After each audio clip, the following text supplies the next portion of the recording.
is your access to the world. The routes are paved, the infrastructure is set, natural resources are readily available. New laws have opened new doors. A 26 million strong skilled labor force is on call. 1.6 billion consumers are waiting. The stock market is on the rise. The potential for high return is prime. The economy is in line for versatile growth, and stability is firmly in place. Now is the time to become a partner in Egypt's growth and development for the future.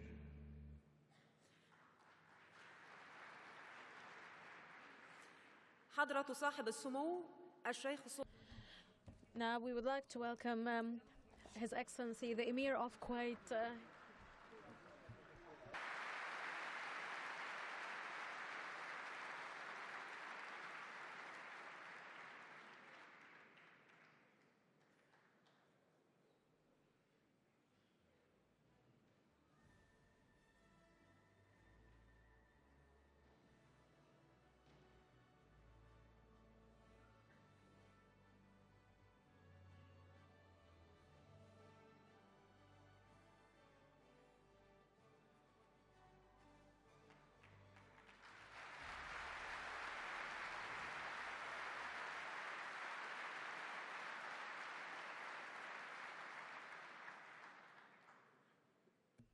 In the name of Allah, the most merciful, the most gracious.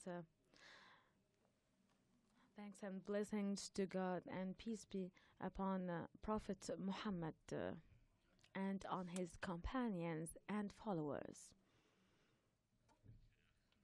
Your Excellency, President Abdel Fattah al-Sisi, the President of the Arab Republic of Egypt, the sisterly country, Your Majesties, Highnesses and Excellencies, ladies and gentlemen, peace be upon you all. I am really pleased at the beginning to extend my deepest thanks to my brother, His Excellency President Abdel Fattah al-Sisi, and to the brothers, people of Egypt for their warm hospitality ever since we arrived to the lands of Egypt, and for the unique preparation that we have felt for this conference. Your Majesties, Your Highnesses and Excellencies, today we meet in the light of so many challenges taking place at both the regional and international level, political and economic challenges that really gives more importance to the organization of this conference, as it represents a very unique opportunity to discuss one of the most important economies in our Arab region in order to discuss and explore investment opportunities that are numerous and the different serious steps taken by the brothers in the Arab Republic of Egypt in order to attract investments and to create the enabling environment to promote investment and extend it. The wide participation for a number of countries of the world with this high-level representation indeed reflects the high position and the important position Egypt occupies both regionally and internationally. And it also reflects the attention given by all countries of the world to the different investment opportunities that are really promising and huge in Egypt. After Egypt was gifted by God Almighty to be stable and secured because of the well-appreciated efforts exerted by His Excellency President Abdel Fattah al-Sisi and his wise government. His wise government enjoys the support of the people of Egypt for the leadership to this sisterly country in order to achieve development in Egypt, and this indeed makes us more optimistic regarding the outcomes of this conference, and we remain confident that it would achieve its aspired objectives.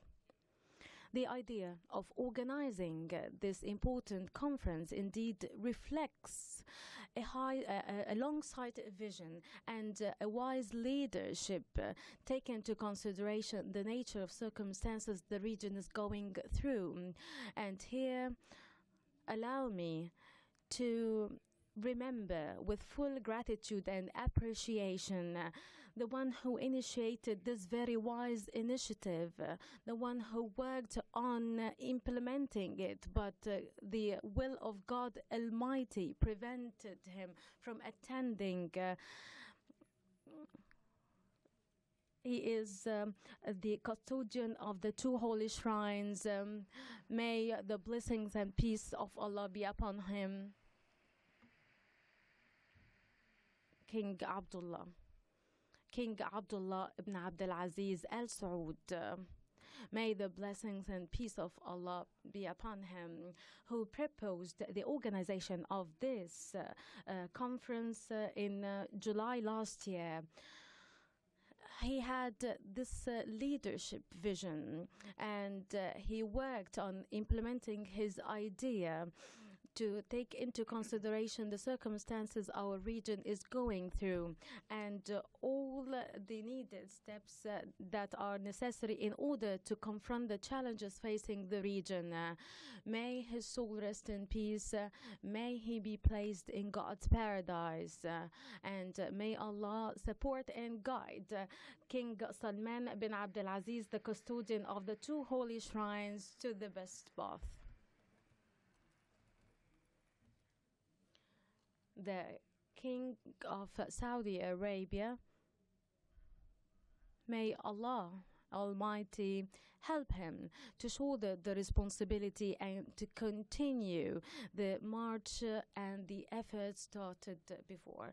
Your Majesties, Your Highnesses and Excellencies, working on promoting investment and creating enabling opportunities to attract capital indeed requires double effort to pass the needed laws and legislations that would guarantee sustainability and provides the needed guarantees to investment and encourages investments to work.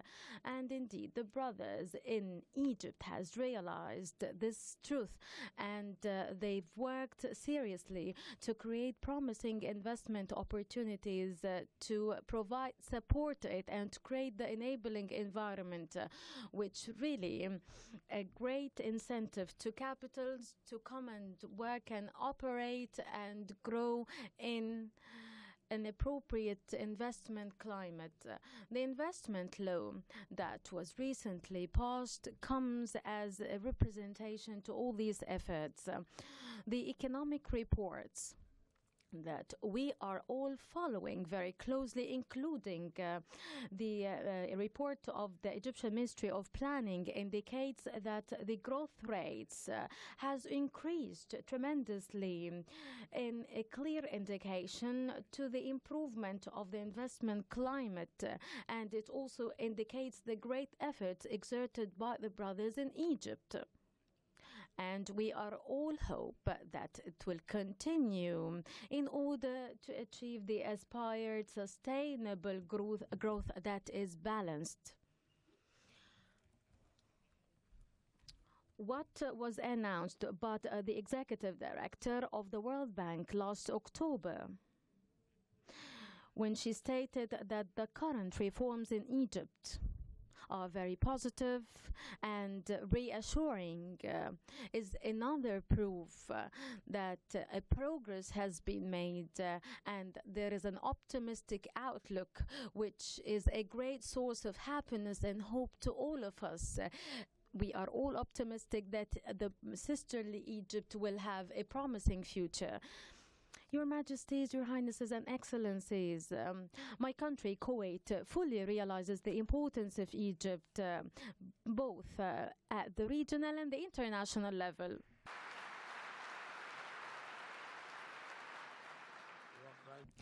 And we are fully convinced of the ability of Egypt's leader to keep and to protect its stability and to protect the investments in Egypt.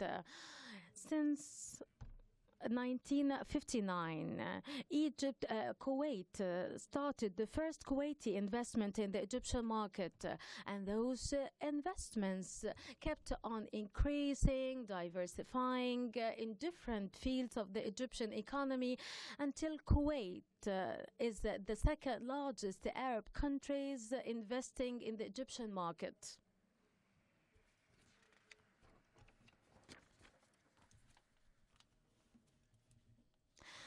The investments continued despite of the difficult circumstances that Egypt has been through.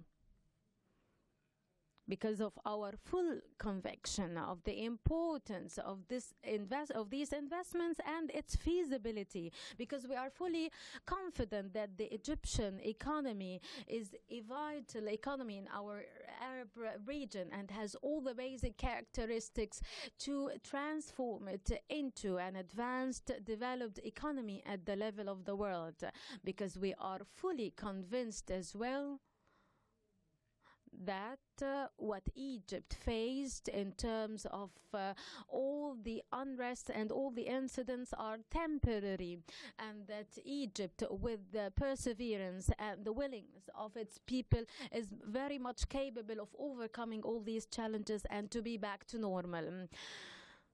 And we are also fully convinced of the big potentialities of Egypt and the ability of the Egyptian economy to grow and to confront all the crises. Yet, the improvement of the economic performance would create more confidence and would enable it to reach sustainable development. Indeed, this has no longer an option, but it is a necessity and an urgent need, now more than any time before.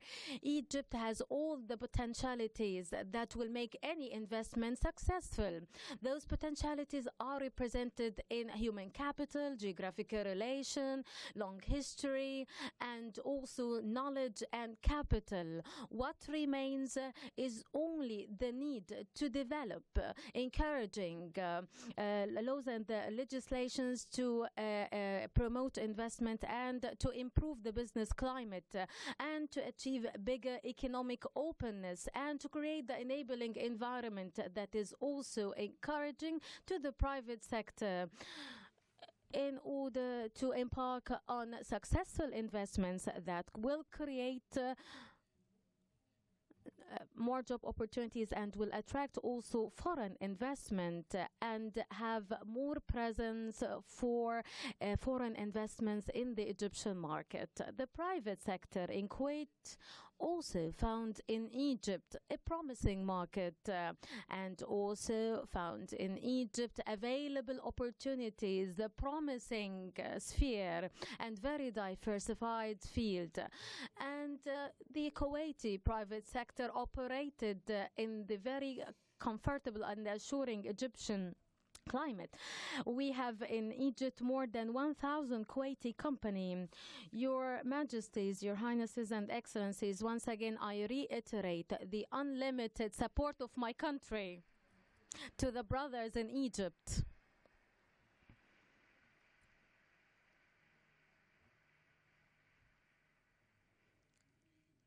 And we thank them for the great efforts they support to preserve and to achieve safety, security and stability, and creating the enabling environment for the growth of their economy and achieving the aspired economic growth and creating promising investment opportunities that can attract capital.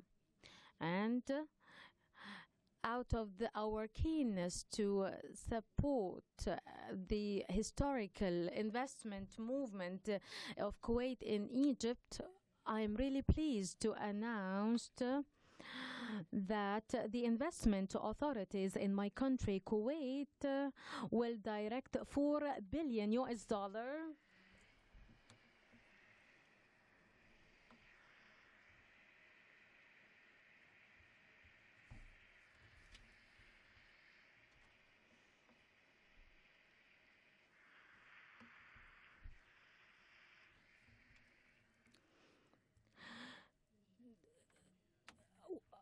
to invest in the Egyptian economy with its different fields and through the different diverse investment tools.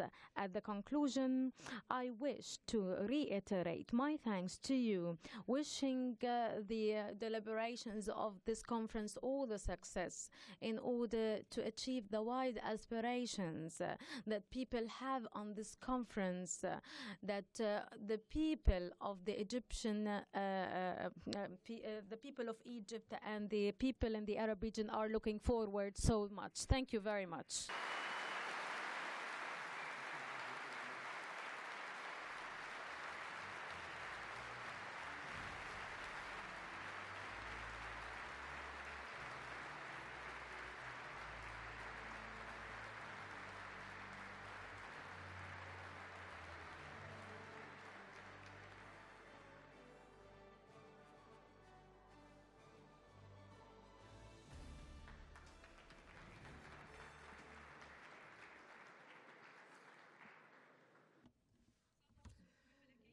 His Royal Highness Mr. Mukrab, the Crown Prince of Saudi Arabia. Prince Mukran ibn Abdulaziz, Crown Prince of Saudi Arabia.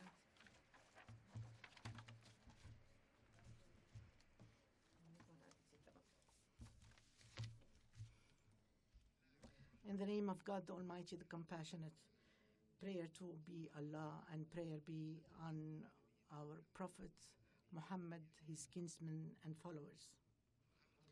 Your Excellency President Abdel Fattah al-Sisi, President of the Arab Republic of Egypt, Your Majesties, Your Royal Highnesses, Your Excellencies, ladies and gentlemen, peace and blessings of Allah. It is a pleasure for me to convey to you, all of you, the greetings of my brother and leader, the custodian of the two holy shrines. King Salman ibn Abdulaziz Al Saud, may God preserve him. His pre-engagements has not allowed him to personally take part, and he wishes to this conference every success. I wish to thank you, Your Excellency, the President, and the members of your government and your brotherly people, the kind hospitality, and I express my gratitude to all those who have contributed to the organization and the preparation of this conference, and express our full satisfaction for the interest in participating in this conference on the part of the friendly and sisterly countries, particularly the representatives of the private sector. We are confident that God will provide us with the realization of our objectives. Ladies and gentlemen, the Kingdom has early extended an invitation on the part of the late King Abdullah to hold this conference, and through his active participation in this conference, to hold this conference with its sisterly country, the United Arab Emirates, to convene this conference underlines its interest historically in its relationship with Egypt and its prosperity and its stability, and its keenness to reinforce its relations and to strengthen them and to avoid anything that would harm such a relationship. Events have proven throughout the history of our relations that our relations are deep, and we overcome anything that would undermine it through the wisdom of the leaderships of the two countries, and which are active at the formal and the private levels. A matter that expresses satisfaction of our economic all-out policies. Saudi Arabia comes first, being the first country that has invested in Egypt.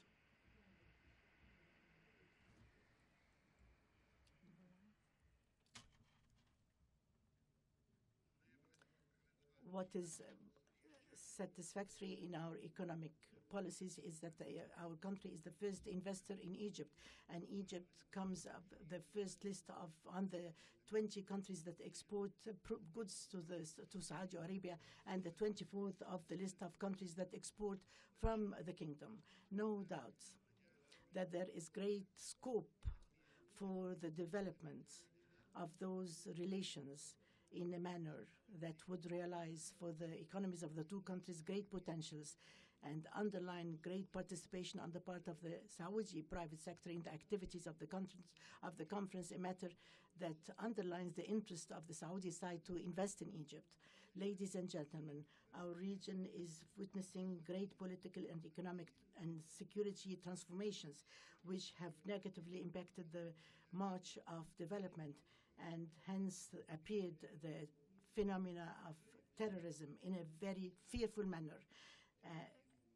And this terrorism, unfortunately, smirks Egypt and Islam, and Islam is far away from such a smirk. The kingdom has strived with all its efforts and its power to convince the international community of these facts. From this standpoint, we condemn severely all that is Egypt witnessing terrorist activities that aim at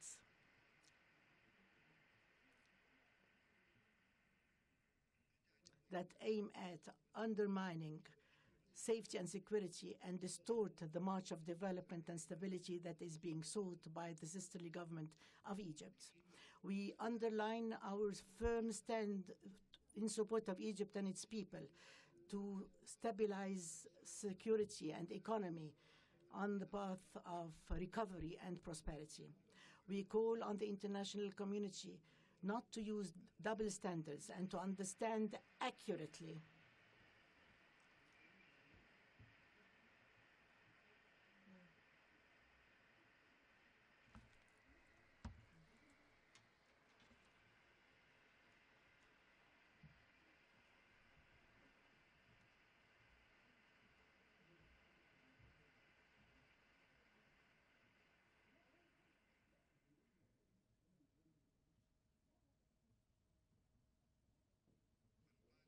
We call on the international community not to use double standards and to understand accurately the events that are taking place and to support the Egyptian government in order to underline stability and its efforts towards development. Ladies and gentlemen, we have followed with every satisfaction the political march that has been pursued by Egypt and the implementation on the part of the Egyptian government economic reforms despite the difficulty of the transitional period.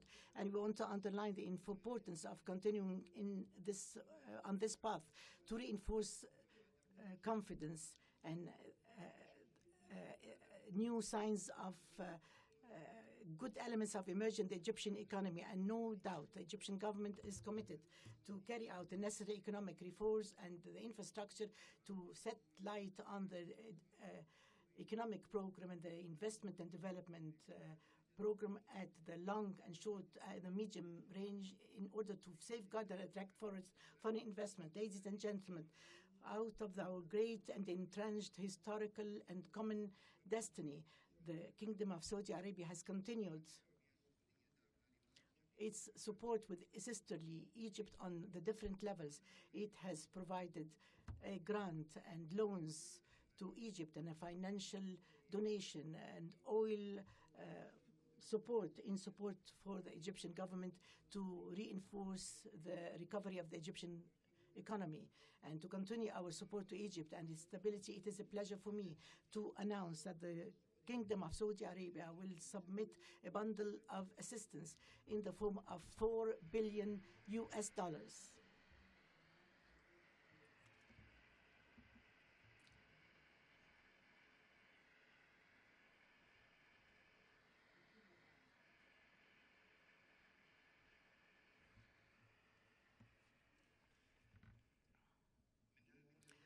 $1 billion as a deposit in the Central Bank of Egypt, and the rest will be distributed on different aids through the Saudi Development Fund financing Saudi exports to Egypt through this program of the Saudi exports system, in the different fields, from the private sector in Saudi Arabia and the Egyptian sector and the international investors. We underline from this rostrum that the international community's support and meeting the necessary needs of the Egyptian people and assisting the Egyptian government to lay down a sustainable path for economy is welcomed by us, and we welcome the participation of the IMF, the World Bank, and the different international financial institutions in this conference.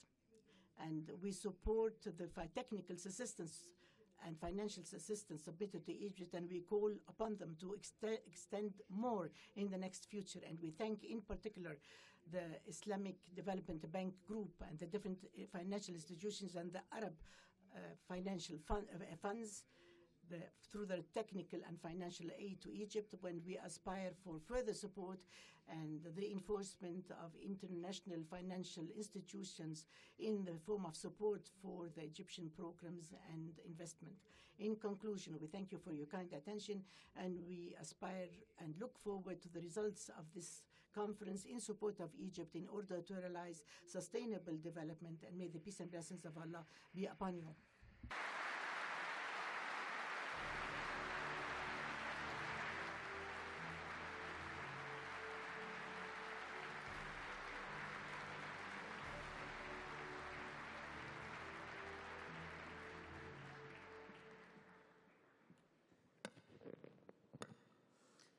صاحب السمو His Excellency Mr. Mohammed bin Rashid Al Maktoum, Vice President of United Arab Emirates and the Prime Minister and the Governor of Dubai.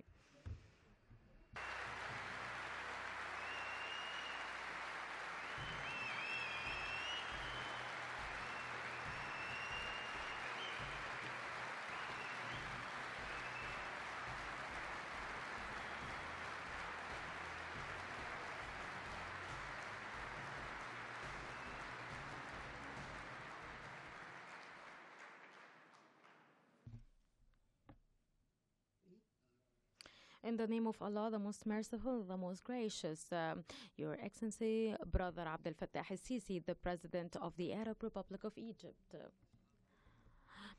Your Majesties, Your Royal Highnesses, Your Excellencies, ladies and gentlemen. The greetings from United Arab Emirates is conveyed to Egypt. United Arab Emirates is the land of Zayed bin Sultan, the wise man of the Arab.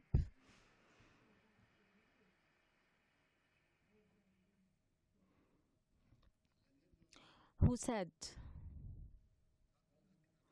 more than 40 years ago, Arab oil will never be more valuable than Arab blood.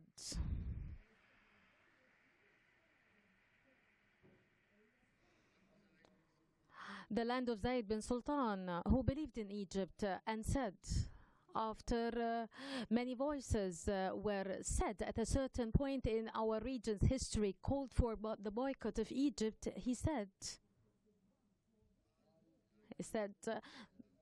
there is no existence to the Arab region without Egypt.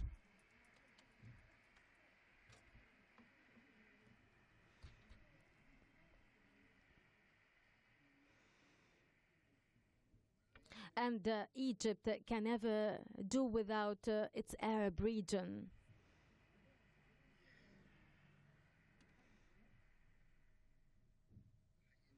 I'd like to extend my greetings to you. I'd like to welcome you, and I'm conveying to you the greetings of Sheikh Khalifa bin Zayed Al Nahyan, the President of United Arab Emirates. And his wishes to your conference to achieve its objectives in supporting the economy of Egypt and the future of Egypt. This conference, ladies and gentlemen, also reminds us of late King Abdullah ibn Abdul Aziz.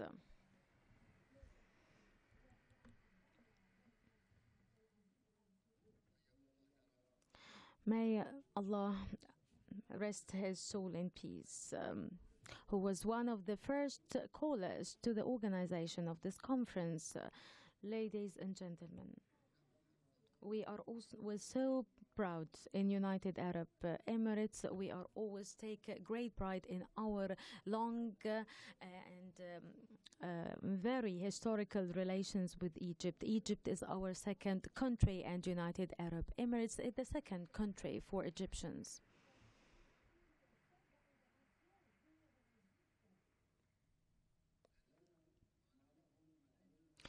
They have all the rights that we have, and we also share the same duties and responsibilities. Egypt is the cradle of peace and the heart of the Arab region, and have the best soldiers in the world. And Egypt always makes history and participates in making history. History teaches us that whenever Egypt is strong, that means it is capable of bombing life in the whole Ummah and leading its march. Read about the many defeats that happened here in Egypt to those who tried to conquer Egypt, and also the movements of liberating from colonization movements that happened in the past. Also read about Al-Azhar University, the scholars, the scientists of Egypt. Read about them all.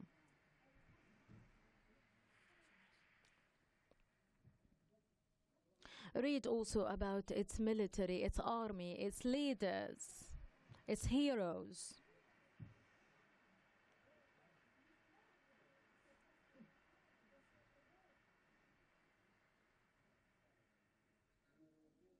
Indeed, standing by the side of Egypt is indeed giving more spirit to the future of this region. And today, what we are investing in Egypt is an investment that will be felt in the very near future. Ladies and gentlemen, United Arab Emirates supported Egypt in the past period, and the total support provided by United Arab Emirates more than 14 billion US dollar in the past years.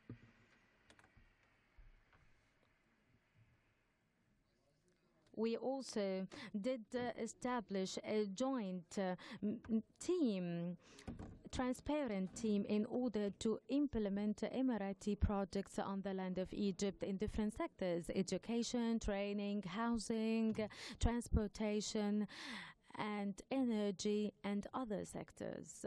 And today, those achievements witness that Egypt is fine, and that its people is continuing their efforts, and that they are amongst the best people in the world. Today, from this place, I would like to announce additional support by United Arab Emirates to the Arab Republic of Egypt with a total 4 billion US dollars.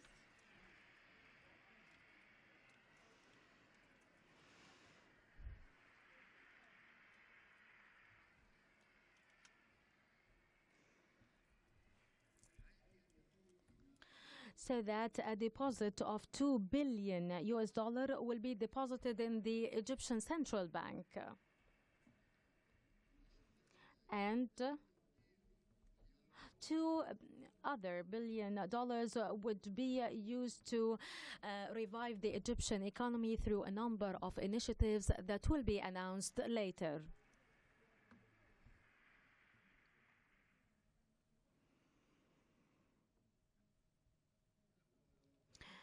Ladies and gentlemen, our support to Egypt in these circumstances is not because we hate anyone, but because we love the people of Egypt.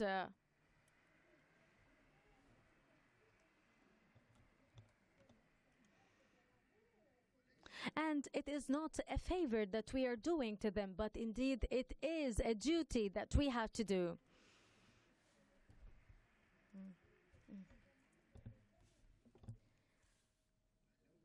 And we are indeed investing in a stable future for our Arab region. United Arab Emirates will remain forever with Egypt, supporting Egypt.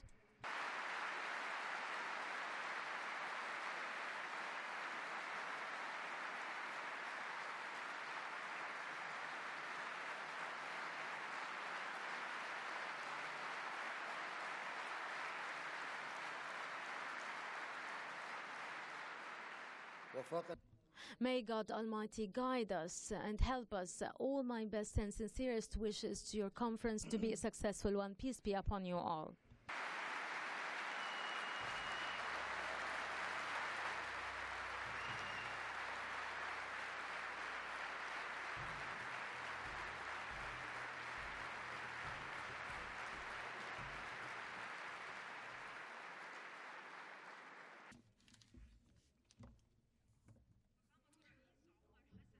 His Excellency President Omar Ahmed al-Bashir, the President of the Republic of Sudan.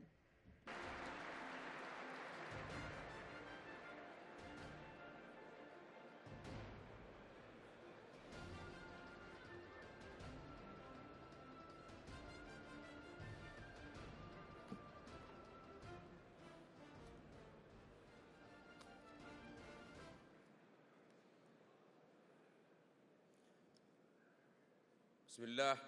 In the name of God, and thanks to Allah, and prayer on our prophets, his kinsmen and followers. Your Excellency President Marshal Abdel Fattah al-Sisi, Your Majesties, Your Royal Highnesses, Your Excellencies, ladies and gentlemen, participants in the conference, may the peace and blessings of Allah be upon you. It gives me pleasure at the outset of my statement to extend my greetings to Your Excellencies and through you to the great people of Egypt, and to direct to you, your honorable person, and to your government our full appreciation, our sincere gratitude for your kind invitation extended to us and your interest in our participation in this important conference that is directed towards the development of the Egyptian economy and the realization of prosperity and growth for your sisterly country.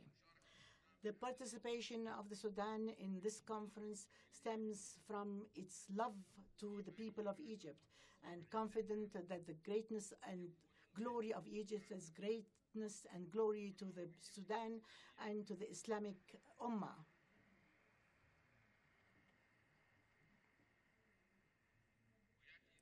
This comes in full appreciation for Egypt's pioneer status in this world, and our attendance here in response to your kind invitation is in the hope that our participation would be a constructive contribution in the enforcement of your successes and your good activities. We are following with great interest, dear President, your creative innovations to develop Egypt and its economy and to construct its infrastructure in the manner that would be fit with the aspirations of its people and responsive to its ever-increasing needs and its hopes for development and construction and a kind and noble living. It is a matter that is well deserved to the people of Egypt, and we are confident that you, Mr. President, possess the determination and will to make it a reality. Egypt is occupying its great status among the great economies of the world, and that would be in keeping with its great history and its civilized and humanitarian role in its regional and international spheres.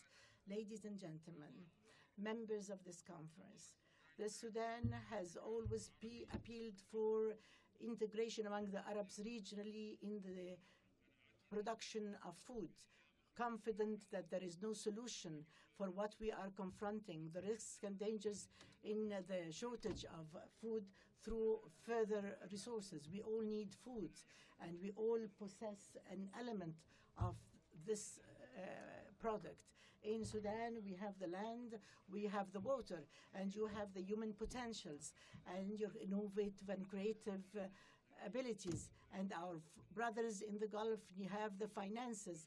And Sudan has started within the framework of the realization of those objectives, have exerted great efforts in order to remove all impediments to investment in development, particularly in the field of agricultural production and animal breeding. We call on Mr. President to have Egypt and Sudan as a nucleus for a project through mutual cooperation that would turn into giant projects for the production of grains and meats and relevant industries. Our participation in such a matter would be our great gift to the peoples of the Nile Valley and a real support for the economy of the two countries.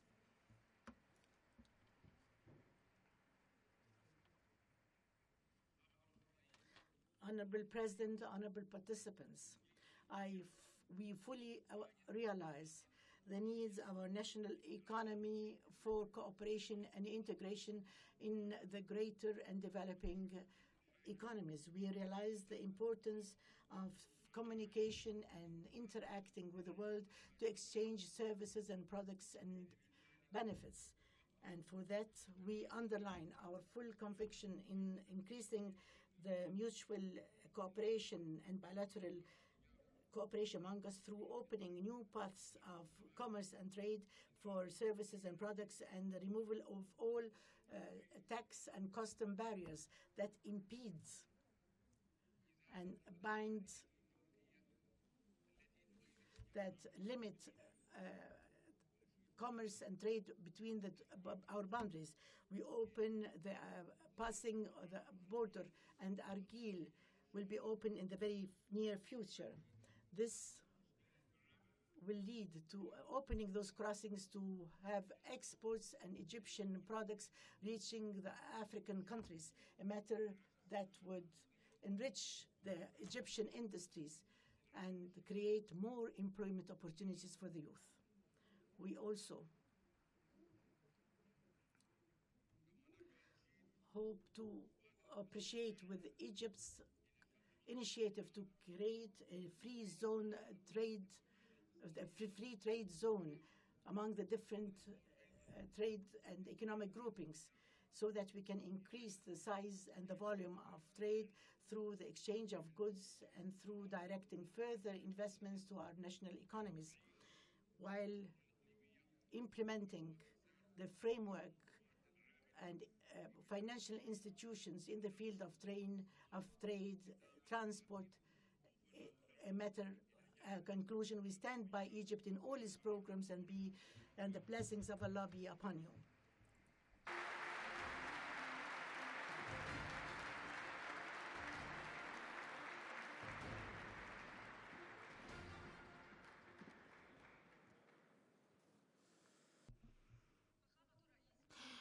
His Excellency President Mahmoud Abbas, the President of Palestine.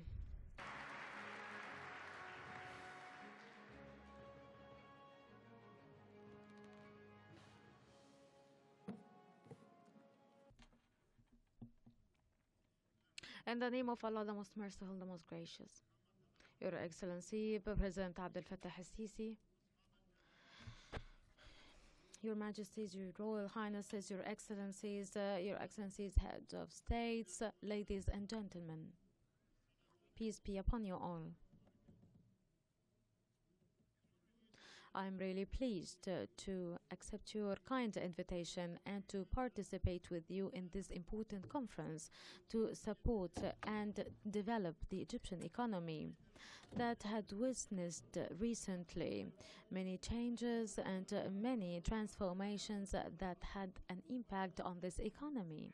But we are fully certain that Egypt, with its great people and its courageous leadership, would be capable of developing the economy of Egypt, and Egypt would remain, as we have always known it, very strong, capable of achieving the aspired sustainable comprehensive development that would meet the aspirations of its people and its leaders. Indeed, the acceptance or the participation of the international community in this conference is a proof to the support provided to Egypt, its people, its leaders. And here we have to appreciate the huge successes that you, Your Excellency, the President, achieved through now moving forward with the process of democratization. You have, with the support of the Egyptian people, moved on an important roadmap that will bring back to Egypt its regional and civilizational role. A new constitution is drafted, and also presidential elections were carried out, and currently preparations for the parliamentary elections are taking place to be held as soon as possible. We would like also to congratulate you, Your Excellency the President, for embarking on implementing a number of mega projects, on top of which the mega project for implementing a parallel navigational track parallel to the Suez Canal, which will attract more investments and would help implementing mega projects. And we are fully confident that the investment projects that will be proposed in this conference would be given the wide world attention, because investment opportunities in Egypt are more than just promising. Egypt has resources, human capital that can be very much depended on. And we know, Your Excellency, that the challenges are numerous, but we are fully confident that Egypt is bigger than all the challenges. And Egypt is capable of overcoming all the obstacles that might hinder its economic development. And under your successful leadership, God's willing, and with the support of the brothers and sisters, would enable Egypt to achieve your development plans for the prosperity of the Egyptian people. And Egypt would remain to be the support to the region and to the Ummah. And Egypt would remain a country that plays a pioneering role that we are also proud of. Here we would like to express our solidarity, and the solidarity of the Palestinian people, to the people of Egypt and to the country of Egypt in its war against terrorism. Egypt, with its great army, with its security forces, and with the support of all brothers and friends, would be capable to defeat terrorism and achieve safety, security, and stability on its land. And here we express our solidarity with other friendly and sisterly countries who suffer from terrorism, this terrorism that talks in the name of Islam, and religion is innocent from such claims. And we here announce that we are the first victims of this terrorism. We know that we are the only country that whose people and its territory is still under the Israeli occupation and the terrorism of Israeli settlers. This indeed creates an environment that gives room to more extremism in the region. In this context, Israel has to choose either to achieve peace with us or to continue occupying our land. It is not logical to have Israel putting itself above international law and continuing in undermining all the signed agreements, and to continue working methodologically and systematically to change the identity of Jerusalem, and to continue its siege to Gaza Strip, and takes 60% of our lands in the Gaza Strip, including full control over our natural resources. And at the end, they seized our money, and by this they have taken all the powers from the Palestinian Authority, which rendered the Palestinian government incapable of fulfilling its responsibilities towards the people and the institutions in Palestine. And indeed, this can no longer continue. This is why we have to review review the economic and security relations in a way that would guarantee that the Palestinian Authority will get back its role in building construction and putting an end to occupation. Your Excellency, the President, ladies and gentlemen, despite of all this, we reaffirm our desire to achieve a comprehensive permanent peace according to Arab and international legitimacy and according to the Arab Peace Initiative through negotiations and in a way that would achieve freedom, independence and sovereignty to our land and our people and enable us to have our independent Palestinian state with Eastern Jerusalem as its capital.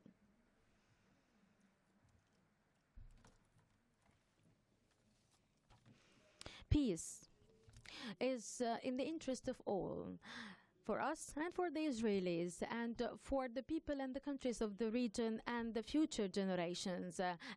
Indeed, it's in the interest of the whole world. On the other hand, we are persistent on unifying our land, our people, and putting an end to this division, this undesired division, and to move on forward in the Palestinian reconciliation and to have presidential and parliamentary elections as soon as possible. And at the same time, the government of national consensus would continue to play its role despite of the hindrances facing its efforts to reconstruct Gaza. And here we would like to thank the Arab Republic of Egypt and President Abdel Fattah al-Sisi personally. And Norway Kingdom for the Conference of Gaza Reconstruction October last year. And we'd like also to thank all the countries that gave financial promises and the countries that already started their implementation for reconstruction efforts, and we call upon the others to fulfill their promises. Ladies and gentlemen, secured, stable Egypt is a focal point and a cornerstone for peace and stability in the region. Egypt has always played a leading role in solving the Israeli-Palestinian conflict and combating terrorism and extremism in the region. This is done through Al-Azhar institution and the Coptic Church that call for moderate religion. Indeed, moderate religion is the prevailing approach in the region. Once again, I thank you, Your Excellency, the President, for your kind invitation, and I really wish to Egypt and to its people more prosperity, more progress. I wish you personally all the health and success in leading Egypt towards more and more progress and achievements. And may all the sessions and the recommendations of this conference be transformed into concrete steps on the ground in the very near future. God Almighty stated that you have to enter Egypt because Egypt is peace and full of peace and security.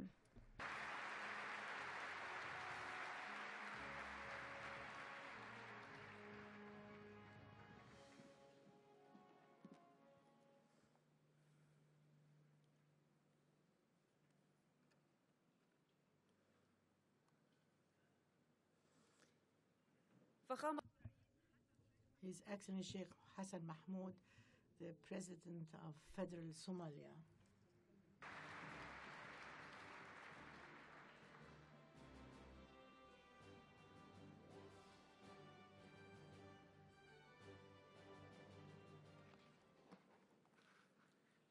Bismillah.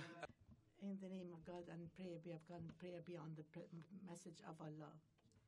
Aziz Sisi, President of Egypt, Highnesses, Majesties, Highnesses, Excellencies, ladies and gentlemen, it's a great honor for me to be here today, stand beside Egypt on behalf of Somali people for the development of Egypt. It's a great pleasure for me and for my delegation to be here at this important summit of Egypt is the future. Let me begin by thanking His Excellency, President Abdel Fattah el-Sisi, the President of the Republic of Egypt and his government, and to the people of Egypt for organizing this important summit for the future generations of the Egyptian people. I would also like to thank His Excellency Sisi again for his inspiring opening speech for this great occasion. Excellencies, ladies and gentlemen, we are here today to talk about investment in Egypt. As we live in the era of globalization and technological changes, it's imperative that our countries should develop the policies necessary to support the promotion of foreign and domestic investment for a sustainable growth. I'm sure we will hear views of the government of Egypt representatives as well as the views of other public and private participants in the course of this summit on how we should address the promotion of domestic and foreign investment and the challenges laying ahead in front. Let me share with you my views by saying that the macroeconomic stability is the fundamental for the promotion of domestic and foreign investment. Investors must be confident by consistent policy supported by a combined political commitment and improved regulatory framework, a legal framework which is steady and predictable, which consent to the stable contracts as well as a solid dispute resolution mechanism which Egypt has already put in place as a democratic republic. Excellencies, ladies and gentlemen, promotion of investment and sustainable growth are directly linked with how we address our policies on poverty reduction and inequality.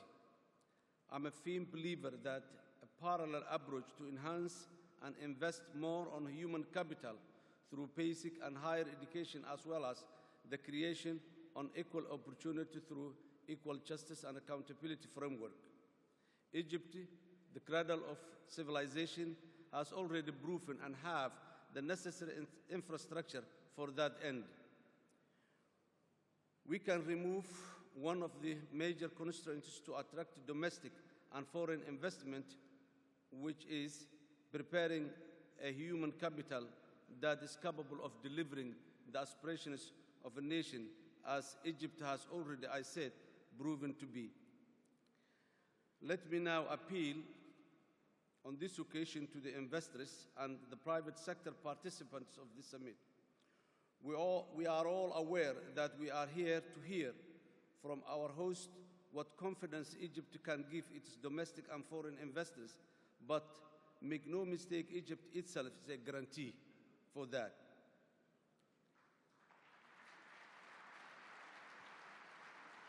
Nevertheless, I'm sure that our Egyptian leaders and scholars will present to us all the economic and financial framework to attract and secure the investment.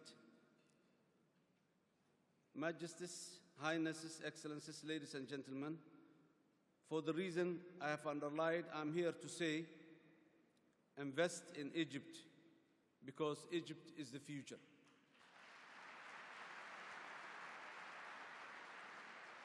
Investing in Egypt means investing in the future not because of its positive financial indicators, but because of its historical determination, its people, its natural resources, and on its great link between Asia and Africa.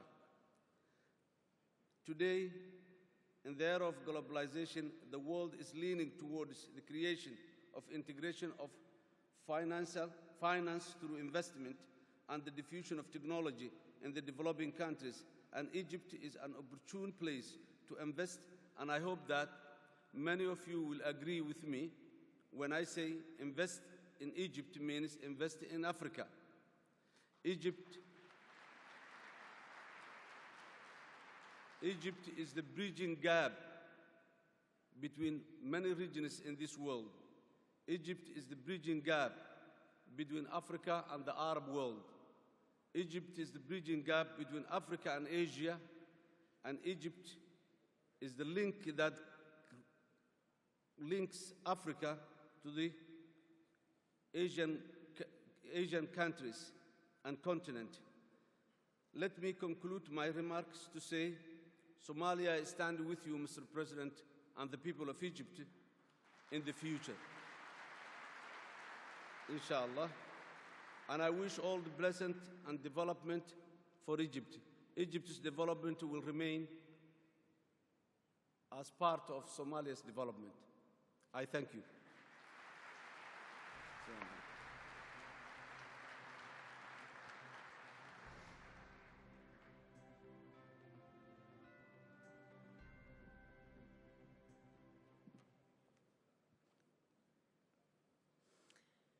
فخامة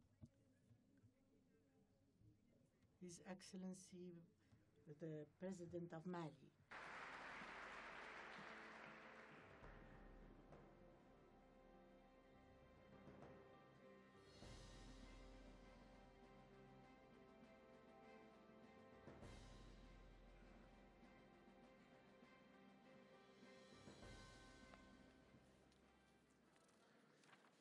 Bismillah ar-Rahman ar-Rahim. In the name of Allah, the most merciful, the most gracious. Peace be upon you all.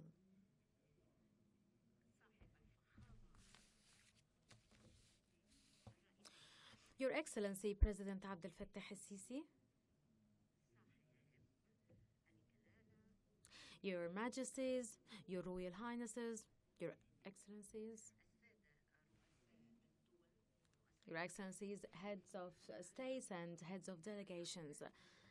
Dear friends, the delegation of my country expresses its deep appreciation to Egypt and to you personally, President Abdel Fattah al-Sisi, the brother and the dear friend, because of extending invitation to us to come and attend this important meeting, conference, which will be for us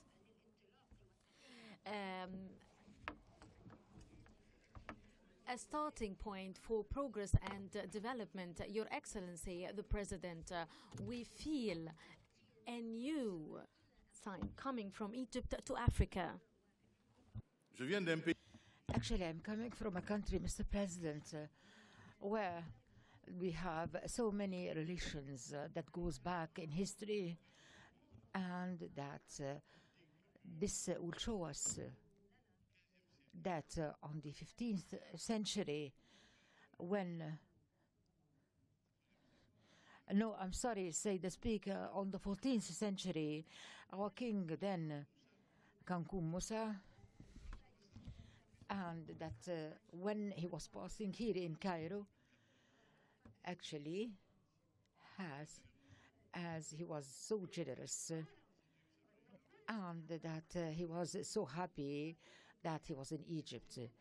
And there are so many positive things among us and our capital, Bamako. Actually has always was a sort of a testimony of friendship. And you know that we have a hotel which is called the Hotel of Amity, of Friendship.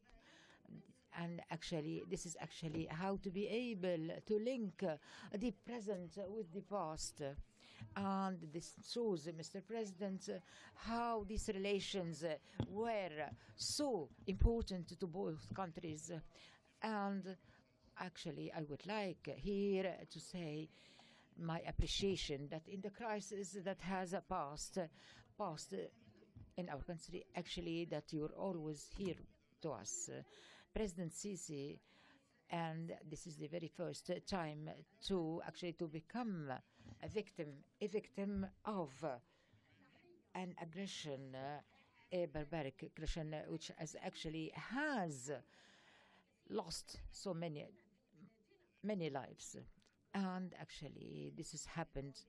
So, in this occasion, Mr. President, President Sisi, you stand with us.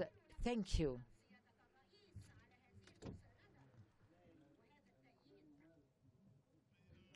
Mr. President, dear brothers, Your Excellencies, and Majesties, of course, is it really I need the way of friendship that exists between us and between the Egyptian people and the Malian people. They have the same fate, and actually that they have so many cultural relations that are linking both as well as the borders, and that actually can be turning points in the history of these two peoples, and that it is where events this and that actually will see the importance of the stability for the institutions in order to always to protect the social cohesion and actually to be able to find the stability that we have lost.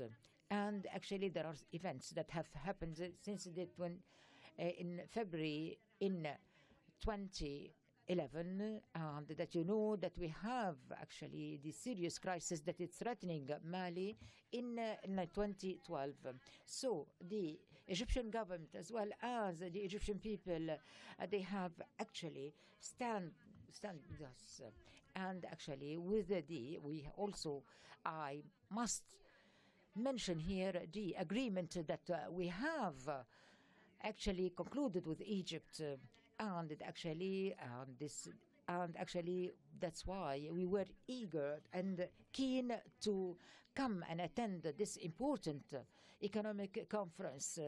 This meeting that actually, and this will open new horizons and new vistas of cooperation, and was going to create an environment of peace and stability, and that my country actually will be taking an active part in it. And this actually will be a witness of our friendship. And let us together recall that actually the political and economic stability, it's important that they exist, that actually we should have the peace, and that always try to always congratulate many countries, such as, for example, Algeria. And actually we managed to conclude an agreement in Algeria in order for the stability of my country. And that actually but let me say that here, and actually I am to pay my tribute to President Abdelaziz Bouteflika, our brother, who always as well as stand with us, and that actually in order to enable Mali, its brother country, its neighboring country, that it would really find the peace and security, because actually there is without no peace, no stability, we cannot have a development. In order to be able to develop our country, of course, that during this crisis of Mali, and that you know quite well that we together that actually we have to work together in order to install this peace and the stability, and of course also to be able to our country and enable our country to become. And of course the Egypt, that is something that it is always has been dear to us, and also it was always the island of stability and peace, not only in Egypt but in the region. Mr. President, my brother Abdel Fattah Sisi, I here to salute Egypt, and since that you have taken the power, that actually that your country has managed to achieve so many important achievements in this very short period, and that actually, and of course our people as well as the government of Mali are always supporting you, and that we try to exert all efforts by all our neighboring countries to support your ambitions for this new economy. And that, Mr. President, that we should know that actually with this conference it will be the beginning of a new era, and that this prosperity will continue, as well as that the flourishing friendship between Egypt and Mali will always be our witness. Thank you very much, Mr. President. معلش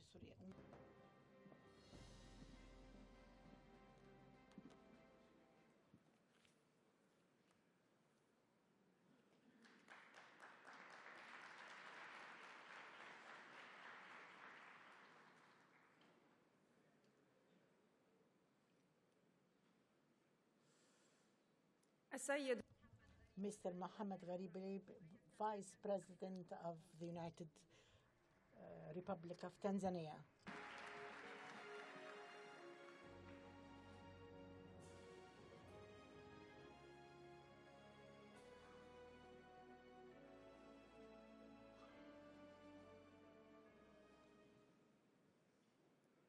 Your Excellency Abdel Fattah al-Sisi, President of the Arab Republic of Egypt, Your Majesties, Your Royal Highnesses, Excellencies, Heads of State and Government, distinguished guests, ladies and gentlemen. We're here attending a very important conference that could open a new page and give us a new scope of business opportunities from our brothers and sisters of Egypt. May I take this opportunity on behalf of the people of the United Republic of Tanzania to commend the efforts which have been undertaken by you, Mr. President, and the people of the Arab Republic of Egypt for organizing this wonderful conference under the theme, Egypt the Future. This initiative is testimony to the deep concern you and your government have for the well-being of the people of Egypt and African continent as a whole. Let me assure you, sir, that Tanzania is committed to work closely with Egypt to make this initiative a success for mutual benefit of our people and our countries. Tanzania welcomes this initiative that Egypt has taken and the aspiration we have to rebuild the image and the position of your beautiful country in Africa and the world at large. For a long time, Egypt has played a key role as a link between African countries and Arab nations. We believe this status should be augmented and maintained. Your Excellency, Mr. President, Excellencies, Heads of State and Government, we commend your able leadership demonstrated so far since you assumed the high office, leading to political stability in Egypt, as well as pointing to signs of economic growth. I would like to encourage the people of Egypt to continue in the same spirit, so as to ensure that Egypt further enhances its political stability and hence that of the region and the world. It is a matter of fact that Tanzania and Egypt are historically related and have been playing a significant role in promoting African solidarity. The successive leadership of our countries since President Gamal Abdel Nasser and our founding father, Mwalimu Julius Nyerere, have continued to build an enduring cooperation on various matters of mutual benefit. We are now cooperating well in areas such as defense, human resources development, ICT, water, and health. Mr. President, we are satisfied and happy with our bilateral relations existing between our two countries. And I want to assure you, sir, of the commitment of the government of the United Republic of Tanzania to further strengthen these warm relations between our two countries.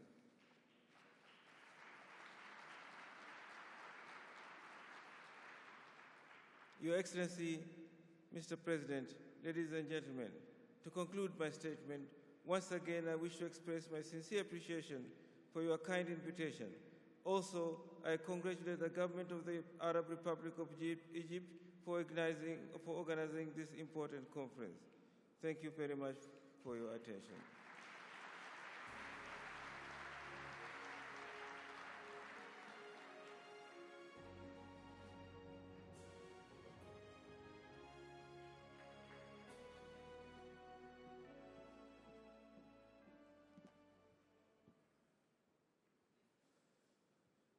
دولة رئيس تمام صائب سلام رئيس وزراء الجمهورية اللبنانية. The Prime Minister of Lebanon, Saib Salam.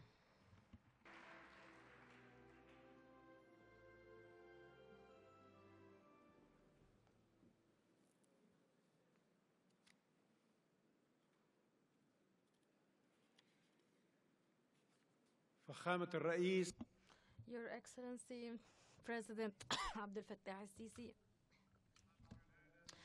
Your Majesties, Your Royal Highnesses, Your Excellencies, ladies and gentlemen.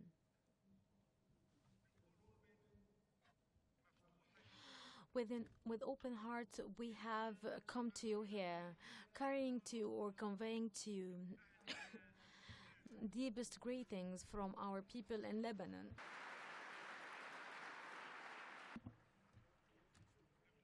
Lebanon, the country that knows than any other country the meaning of difficult economic situation and also difficult security situation.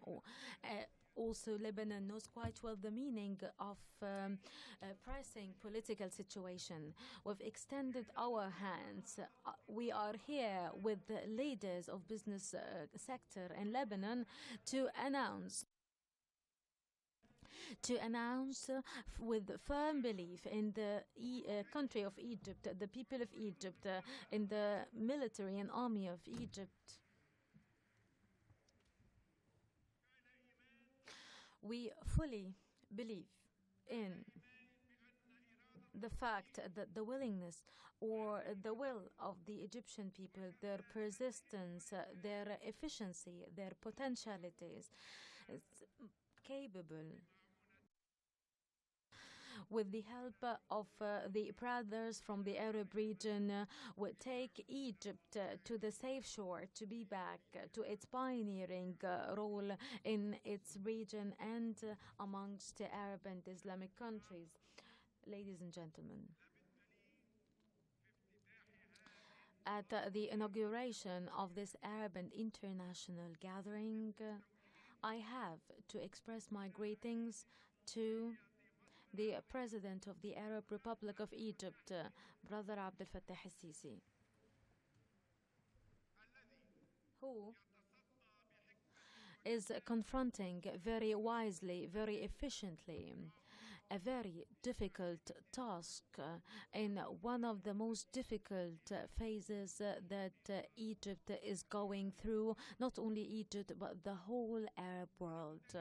Here, I have also to extend my deepest appreciation to the custodian of the two holy shrines, King Salman bin Abdulaziz, and my brothers in the Kingdom of Saudi Arabia, who are leading the march to support Egypt, in addition to other sisterly countries, on top of whom comes United Arab Emirates and Kuwait. Mr. President, accepting your invitation to come and attend this conference, and the fact that those so many political leaders, economic leaders from the Arab and international arena, is the best proof that Arab countries and the international community are fully aware of the importance of standing by the side of Egypt in this very critical phase of its history. The subsequent development since the 25th of January's revolution and its political and economic consequences, as well as the social and security consequences, some of them were natural, others were deliberate. Indeed, made Egypt so much preoccupied with its internal affairs, which deprived the Arab region from its effective role that Arab countries are used to. Indeed, this reality contributed in increasing the weakness in the Arab body, which made it easier for Israel to continue in its aggression policies and creating new reality on the land of Palestine without any deterrence. It also enabled other foreign interventions in a number of Arab countries in a way that threatens the fabric of those societies and the unity of its people. This gap in the wall of Arab immunity needs to be confronted and to confront all attempts to destabilize our region, and all this can never be successful without the comeback of Egypt. This is why we consider investing in Egypt today as something which is not only related to the right of Egyptians to have a decent social life, economic progress, and democratization. Indeed, investing in Egypt today is investment in achieving Arab national security. It's an investment in order to bring back stability to this region. Your Excellency, President, ladies and gentlemen, in Lebanon, we are going through a very fierce battle with terrorism, and we succeeded up till now with the help of God and with our national unity, and thanks to our military and thanks to our security forces, also thanks to the support of our brothers and friends, on top of whom comes Saudi Arabia, we managed to confront this fierce battle and to achieve a high percentage of security protection in the country.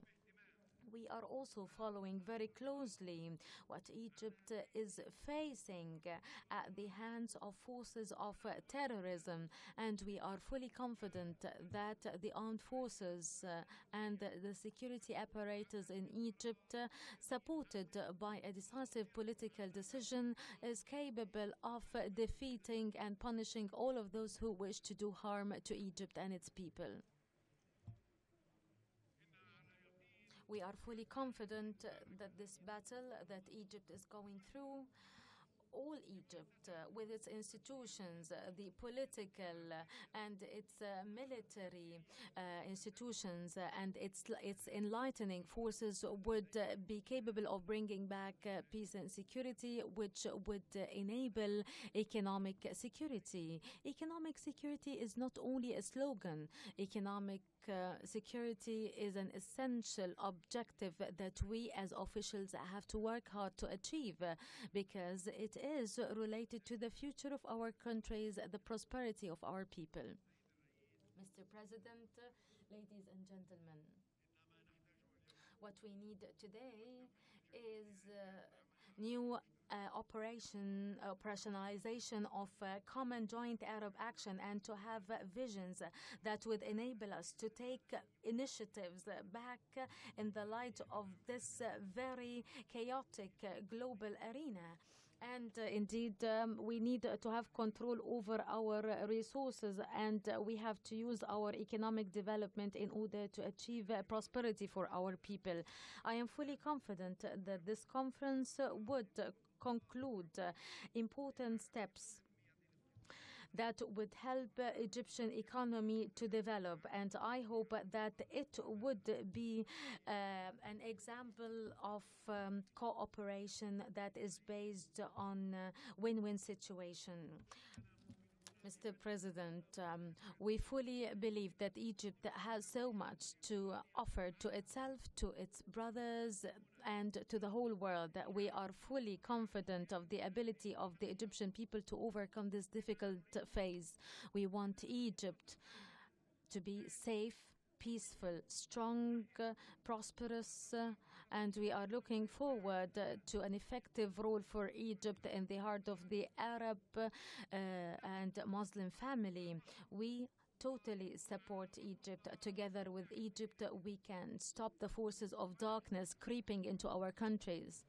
And we, together with Egypt, are capable of putting an end to all elements of unrest. Together with Egypt, we are capable of winning in this battle of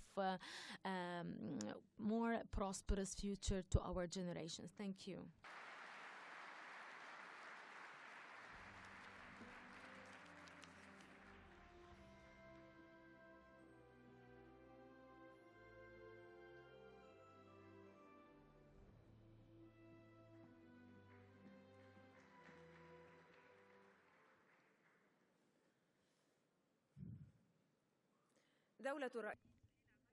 Hila Mariam Desalegn, the Prime Minister of Ethiopia.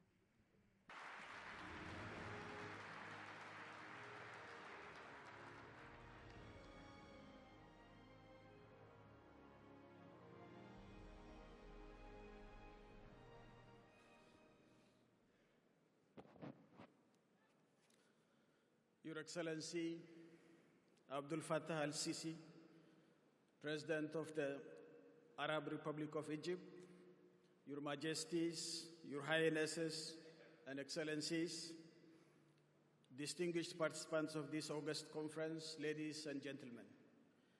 On behalf of the Ethiopian delegation and that of my own, it gives me particular pleasure to express my heartfelt appreciation and gratitude to the people and the government of the Arab Republic of Egypt for the warm and brotherly welcome and generous hospitality accorded to us since we touched the soil of this beautiful city, Sharm el-Sheikh. I would like to express my gratitude to you, Mr. President, for your kind invitation to attend Egypt Economic Development Conference. And this conference, I believe, would be a great opportunity for Egypt to exhibit itself in attracting investment and showcasing its economic prospect. At this juncture, I would certainly remiss if I do not commend President al-Sisi for his vision and wisdom in restoring peace and stability in the country and the region, which will be a key foundation for development of our own countries. Mr. President, congratulations for the achievements so far made, and this could not have happened without your tireless effort and leadership. Mr. President, Your Majesties, Your Highnesses, ladies and gentlemen, it is an undeniable fact that this issue of development requires a concerted effort and genuine partnership among nations and institutions. And it also requires a favorable political, economic, and social environment. For sure, we cannot achieve development in isolation. We in Ethiopia fully understand that the people and the government of our region have responsibility to create conducive environment for our development in promoting mutual partnership and cooperation as our destiny is intertwined in togetherness. I am proud, therefore, that the people and government of Egypt has organized this conference, which will be conducted to manifest this spirit of togetherness. Majesties, Highnesses, Excellencies, ladies and gentlemen, Ethiopia has made a substantial and continuous progress in economic and social development over the last decade. Egyptian private sector has contributed their share in this success. Yet, Your Excellency, we have a long way to go. As the sons and daughters of the Nile, our destiny is together. We either sink or swim together. Mr. President,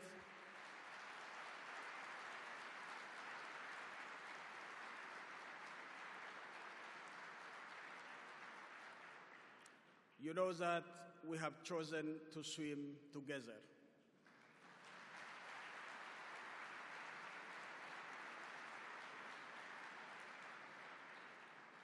The infliction in Egypt is the infliction in Ethiopia. And the prosperity in Egypt is the prosperity in Ethiopia. Let us fight terrorism together and make our region peaceful. Let us proceed with our projects of integration, proceed as we designed for ourselves.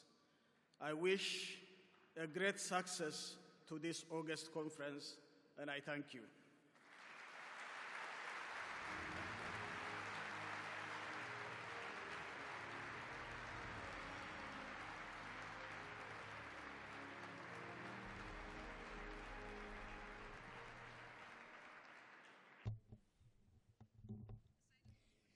Dr. Yahni bin Mahfouz al-Munziri, the head of the State Council, representative of Sultan bin Said.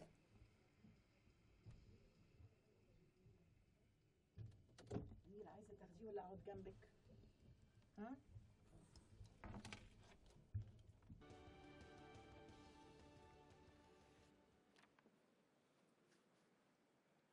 بسم الله. In the name of God, the merciful, the compassionate, Your Excellency, the President Abdel Fattah al-Sisi, the President of the Arab Republic of Egypt, Your Majesties, Your Highness, Your Excellencies, the August Assembly. It's my honor at the outset to convey the best wishes of Sultan Said al-Muazzam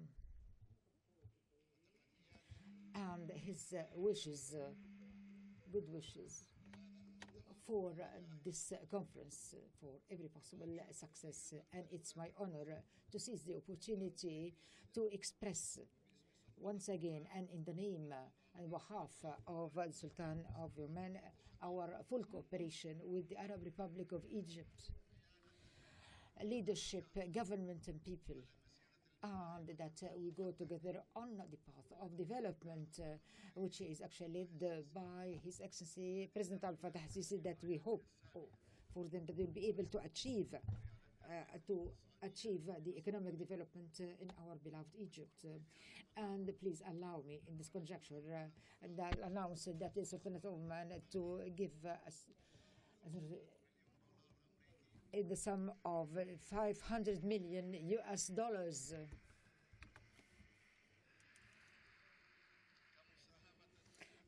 a sort of a contribution in the development of the economy of Egypt. And of course, this sum will be divided on 5 years, and among which $250 million and the same of grant, as well as the other part will be given to some investment projects. We hope God Almighty every possible success, and actually it is our honor and that our happiness to express our appreciation for the government of Egypt for their hospitality and the heartfelt receiving it. And be the blessing of God Almighty upon you all.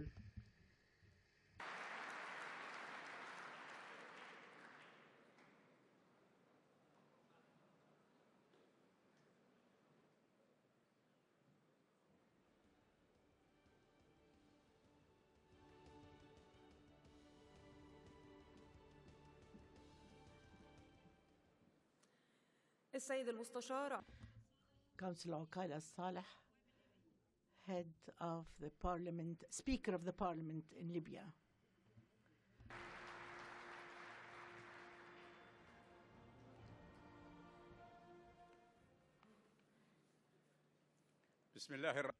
In the name of God the Almighty, the Compassionate, Your Excellency President Abdel Fattah al-Sisi, President of the Arab Republic of Egypt, Your Majesties, Your Highnesses, Your Excellencies, ladies and gentlemen. At the outset, I wish to direct my deep gratitude to His Excellency President Abdel Fattah al-Sisi for inviting us to attend this great economic event. We deemed it necessary to attend, confident in the great role undertaken by the economy in the different spheres, particularly that which is related to security, the security of any country, and no one can realize the great danger that is witnessed in our region, represented in Daesh and represented of Al-Sharia and Al-Qaeda. Part of that are a result of the great frustration and employment suffered by the youth in our region. Ladies and gentlemen, our governments have suffered and are still suffering from great negative aspects and phenomena led by the lack of social justice and the spread of poverty, a matter that led to the lack of noble and dignified living. Also, the absence of coordination and integration among the different available resources locally and at the Arab level, a matter that lacked an economic balance in the region. And at the same time, when we find a great country like Egypt with great human resources. We find many other Arab countries with great financial resources, a matter that creates a great gap in the consumption scope and energy that depends on human resources, while great potential finances exist. Hence, optimum investment leads to sustainable development that are aspired to by all peoples in the region in order to raise the level of the individuals and create great employment opportunities for all economic promising sectors in the Arab region. Your Majesties, Your Highnesses, ladies and gentlemen, we have come today in response to the invitation of the sisterly Arab Republic of Egypt, which has been and will continue to be the throbbing heart of the Ummah and its safeguards. We, the Libyans, take pride in that we are not only nationally related to Egypt, but we are linked to Egypt through strong struggle and spiritual links and parenthood, neighborly relations. We support the government and people just as we were supported by the Arab brothers in resisting and combating terrorism, because our countries are facing very difficult situations that we will be able to overcome through the will of our peoples and through our Libyan army.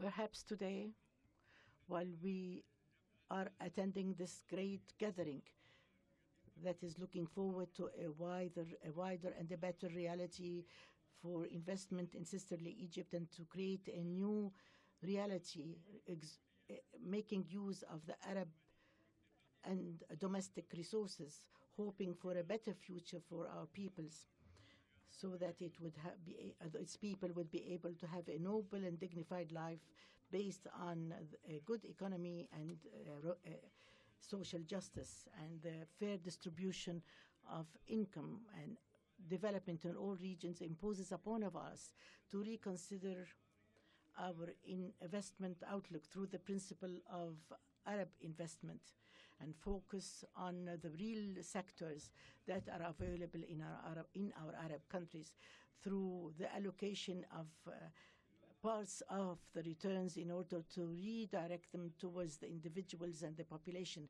Human development is the source of sustainable development. Making use of opportunities and resources is the real path towards a balanced development with good returns. This is the common vehicle with which the capitals and work and economic entities cooperate as a result of the investment. This is the way to construction and development, and from such a gathering we ask for reconsidering allocation of the oil returns towards the Middle East and North Africa, where there is an intensive population and where a lot of promising employment opportunities are available in order to realize real development. We have a deep wish towards the better in order to realize a better promising future that is full of hope. Honorable President, the great challenges that are facing our communities and societies are great, namely and foremost among which is the security challenges that needs top priority. It is a common objective for which we have to allocate all our resources. Investment, by its nature, seeks a stable and secure environment, and the whole Arab region, as you are aware, is facing a great security instability lying in the fact of the spread of arms and weapons and the absence of security. Our countries are also facing great economic challenges, and part of that is based on pastoral economy and limited resources, while great population growth. All that needs the restructuring of the economy towards the great change that we seek, and building a comprehensive economic outlook that would be able to realize sustainable development through an appropriate strategy and vision, and have proper economic reform based on the use of resources and using all the necessary potentials and looking forward for giant projects, providing opportunities for the youth capabilities through SMEs that are able to provide employment opportunity for the youth. In order to absorb the great population growth in our region, there are also other challenges that need legislative reforms that would be in keeping with the aspirations of our societies. For this reason, we hope in the near future we would be able to put the Libyan investment in addition to what will be provided by the businessman in Libya to provide investment in Egypt through different economic activities. And we ask God Almighty to provide us with every success, and may the peace and blessings of Allah be upon you.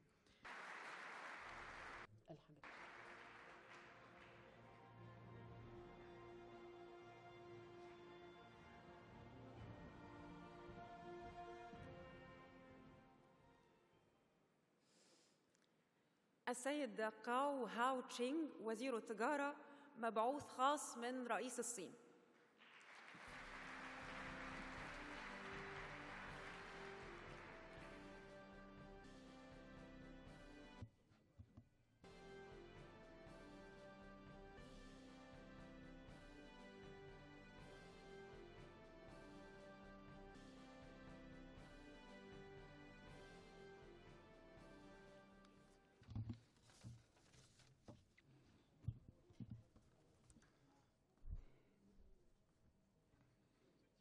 Your Excellency President Abdel Fattah al-Sisi, distinguished guests, ladies and gentlemen, friends. It gives me great pleasure to come to the beautiful city of Sharm el-Sheikh to attend the Egypt Economic Development Conference. The fact that President Xi Jinping especially sent me as his special envoy to attend this meeting fully demonstrates the attention that China attaches to the friendship and cooperative relations between China and Egypt. First, on behalf of President Xi Jinping and the Chinese government, I would like to extend our warm congratulations on the conference and our heartfelt thanks to the Egyptian government for the meticulous preparation and considerate arrangements. Egypt is an important bridge linking Asia, Africa, and Europe. It occupies an important position in the regional and global landscapes. We have noted with delight that under the leadership of President Sisi, the Egyptian people have drawn up a magnificent development blueprint and have been firmly promoting economic reform, actively expanding market openness, opening up, and striving to improve the business environment. We sincerely wish that Egypt, under the leadership of President Sisi, could enjoy national prosperity and development, its people enjoy stability in life, and also major progress in all undertakings. Ladies and gentlemen, friends,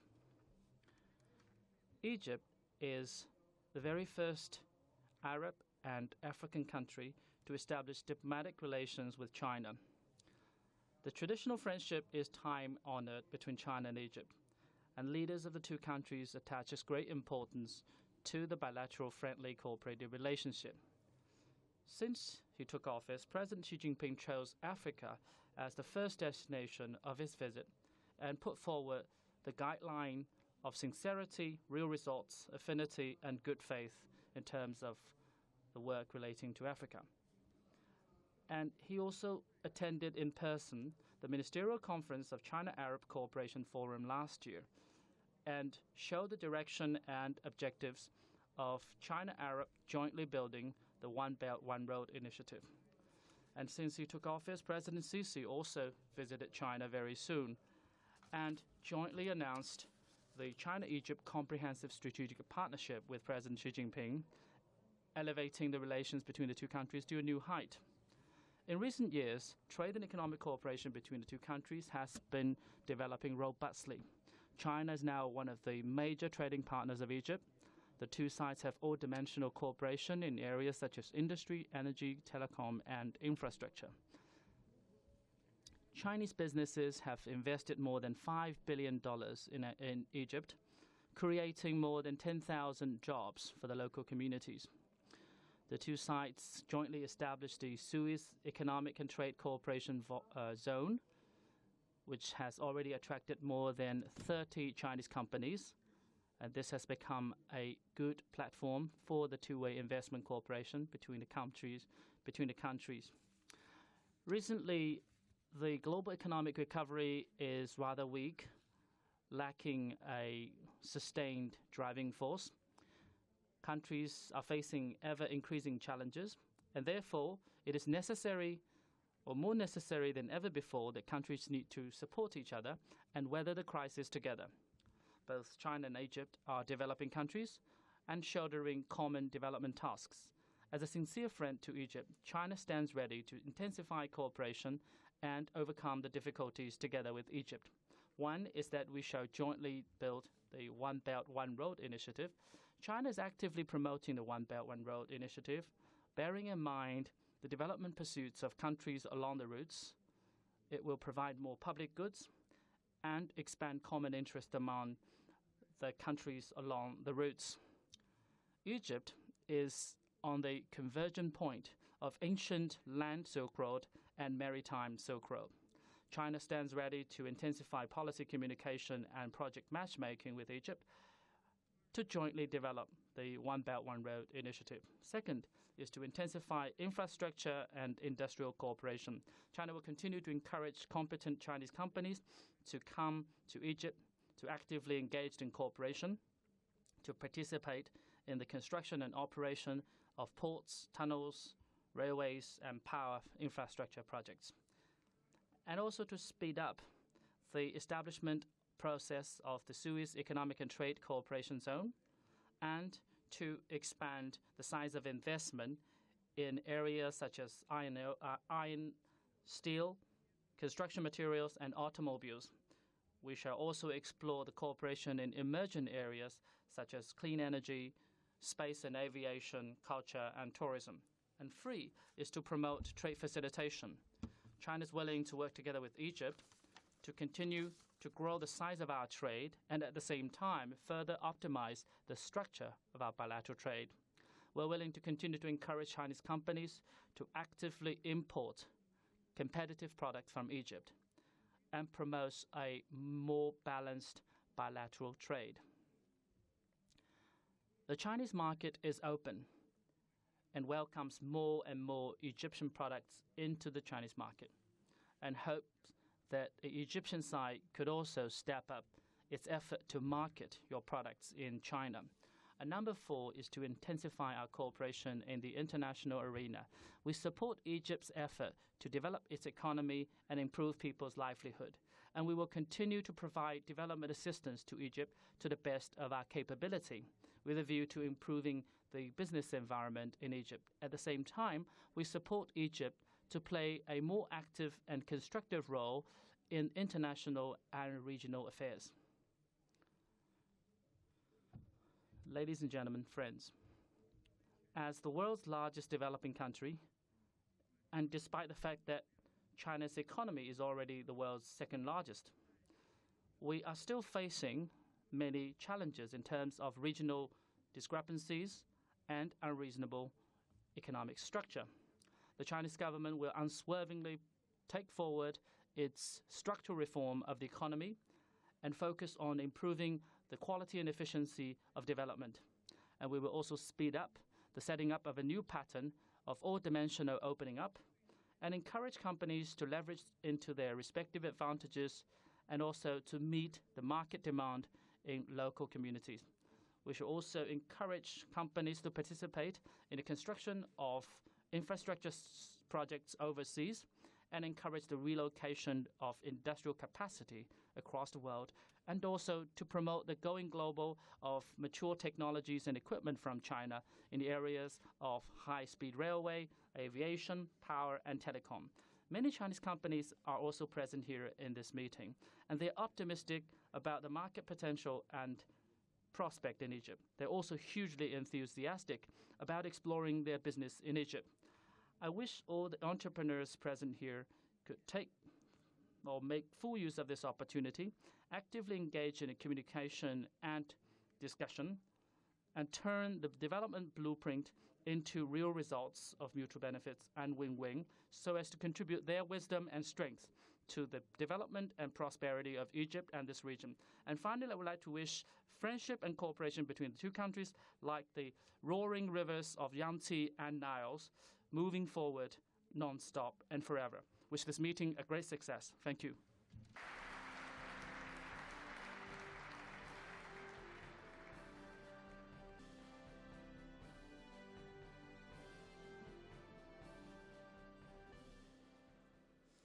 السيد جون كاري Mr. John Kerry, وزير خارجية أمريكا.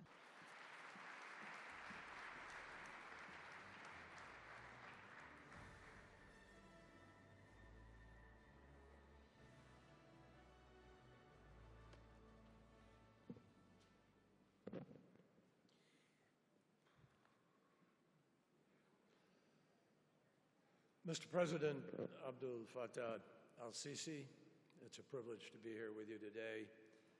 And Your Majesties, Your Highnesses, Your Excellencies, ladies and gentlemen.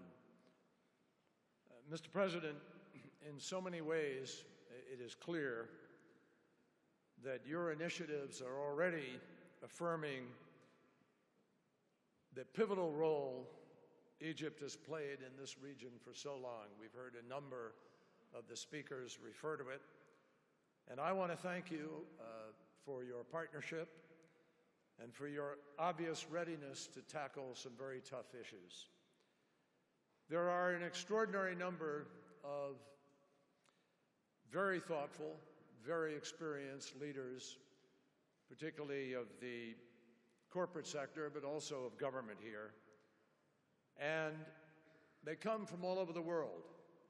I'm particularly pleased that some of the biggest companies in America are also here, and that all of you together represent billions of dollars of investment. So I come here today, Mr. President, with a very simple message. The American people are committed to the security and political and economic well-being of the Egyptian people. And we will work with you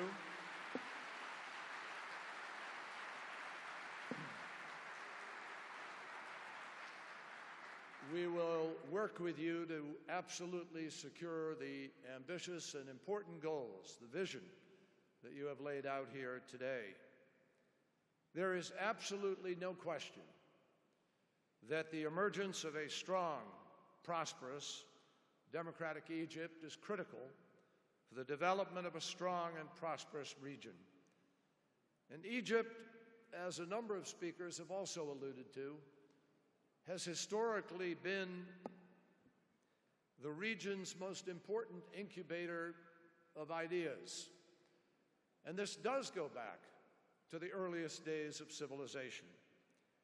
Egypt constitutes 1/4 of the Arab world's population. But we also heard one of our distinguished friends from the Emirates, I think, say that Egypt also is a critical part of the Arab world, and the Arab world can't do without Egypt. It's symbiotic. How Egypt fares in the coming years and how it restructures its economy will affect not only the country's nearly 90 million citizens, but it will also affect millions of others throughout the region who aspire to a better future. That is why we are gathered here. We all of us, have a stake in Egypt's success. And all of the Middle East needs to see that what Egyptians struggled to achieve in 2011 was the real birth of opportunity and not an illusion. That is why the United States is committed to supporting Egypt's economic reforms, and I think that we can already see from what is happening that those are taking hold. I'm pleased to tell you also that before this conference was conceived, we in the United States shared the sense of the need for this economic transformation. And so last year, under the auspices of the United States Chamber of Commerce, 160 CEOs, leading business people, representing some 70 companies, came here to spend time with President al-Sisi and his administration in order to help define the future. We are already making progress, laying down specific projects that will support economic growth, entrepreneurship, and job creation, especially for the agribusiness and tourism sectors. We've committed some $300 million for the Egyptian-American Enterprise Fund and another $250 million for OPIC loans to guarantee to support the development of small and medium-sized businesses.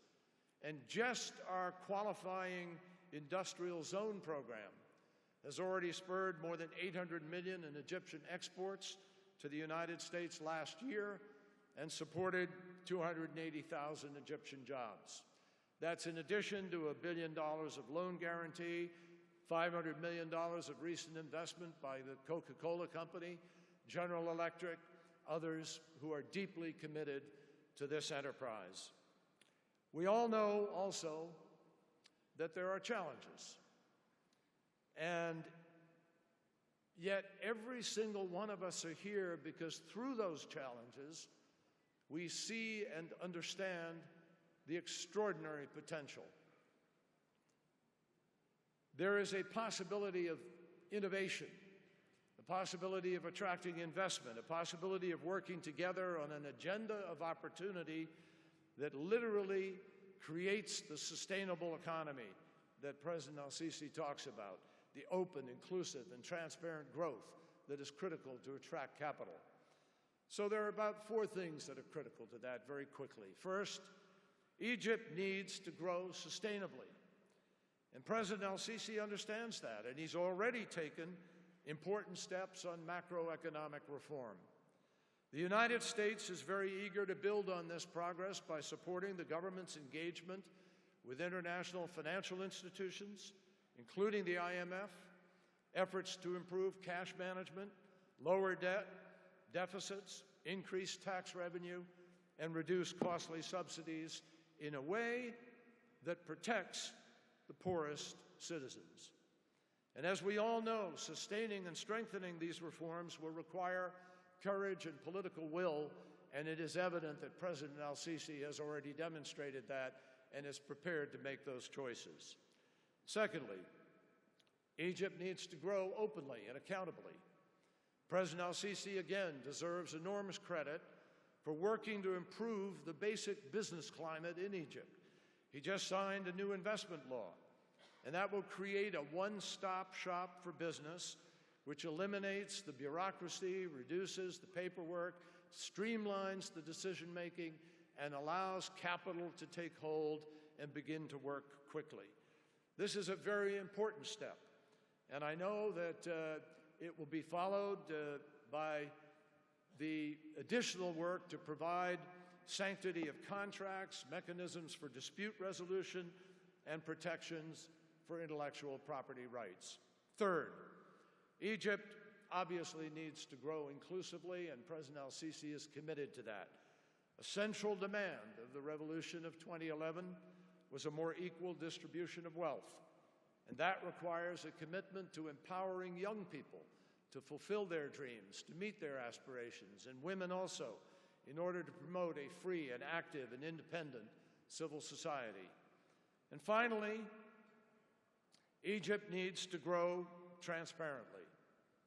We all know that foreign investors require assurance of accountability, certainty, assurance that reforms are both comprehensive and long-term.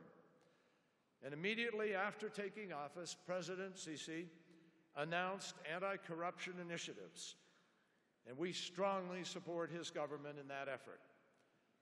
No one is injured more than companies, and by the way, no one country is immune to any country, immune to any of these challenges, but no one is more injured because of them than the very companies that we're trying to attract in order to develop in the ways that we want to.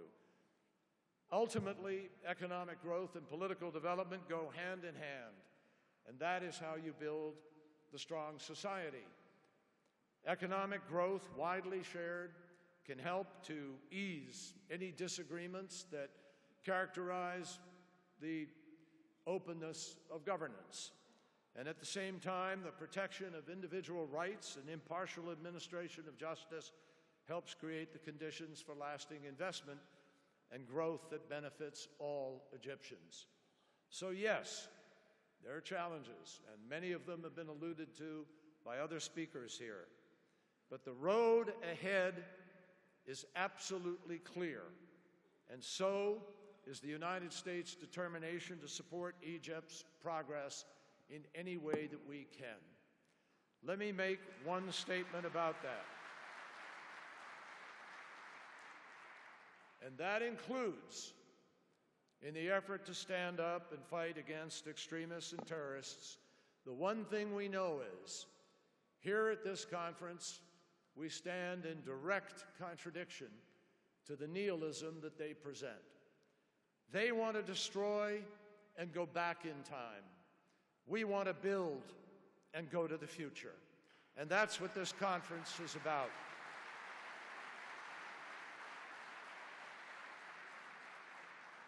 And no political philosophy, no ideology, no politics, and certainly no religion can excuse the grotesque, unbelievable descent into chaos that those extremists are willing to provoke. Nothing excuses the killing of innocent women, children, villagers, people, anywhere. Nothing.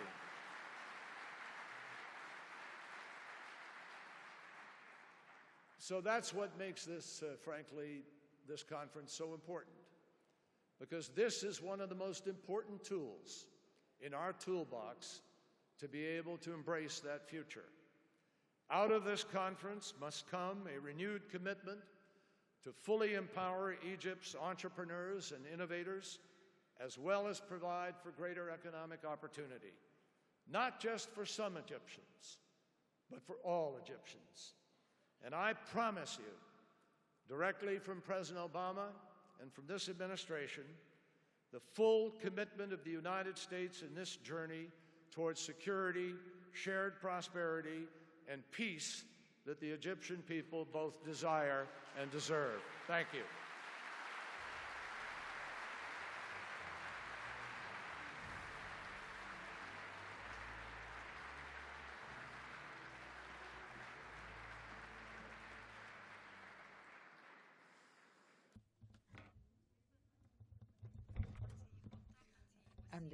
And the Spanish, the Deputy Prime Minister of Spain,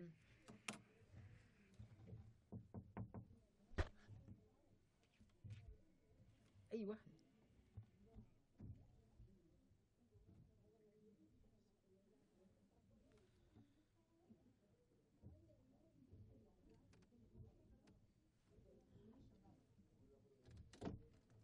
ريلي من الاسباني لسه هشوفها.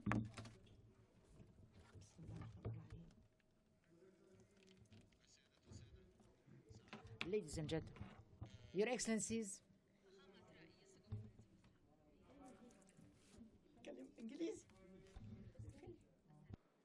Head of delegations, ministers, ladies and gentlemen, first of all, let me express you all on behalf of the Prime Minister of the Government of Spain, Mr. Mariano Rajoy, his deepest regret for not being able to attend this important conference nowadays held in Sharm el-Sheikh in Egypt.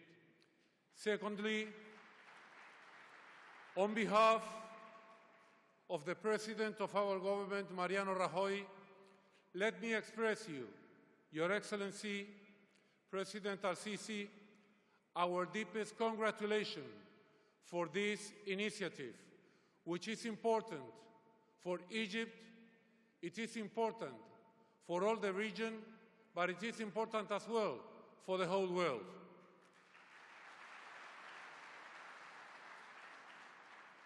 I have come here to Egypt with more than 20 Spanish companies which have been already working here in Egypt in many different fields, from industry to energy to infrastructure, transport, services, engineering. And we want to be here, we want to stay here, and we want to aid you because we think that the political stability of Egypt, it is important for Egypt, but it's important as well for the whole world. And that is why we want to be here and we want to remain here.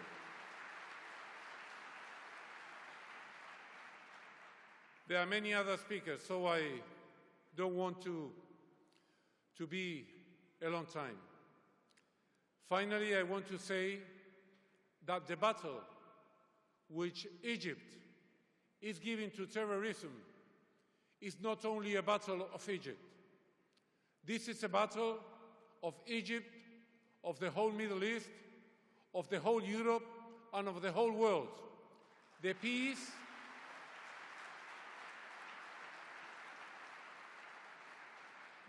in this region is the peace of all the world. And therefore, I want to say to you, Mr. President Al-Sisi, that you have the whole support of Spain, of the people of Spain, not only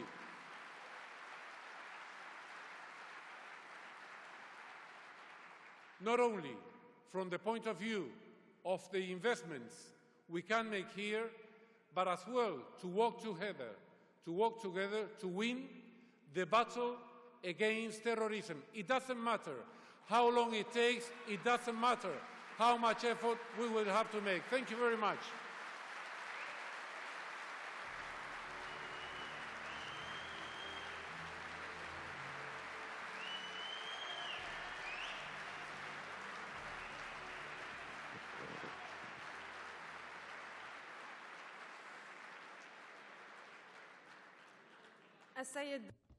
Mr. Jose Mawana Babika, Member of Parliament, the Minister of Industry and Commerce, the representative of the President of Malawi.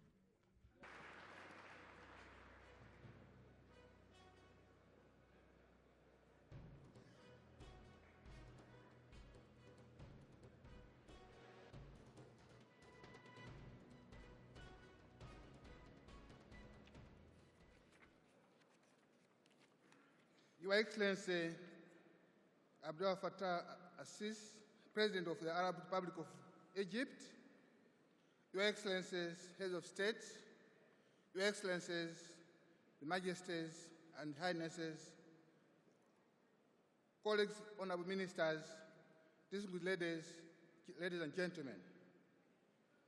Your Excellencies, first allow me to humbly convey a warm heart of Africa greeting from His Excellency, Professor Arthur Peter Mutharika, President of the Republic of Malawi, and the people of the Republic of Malawi.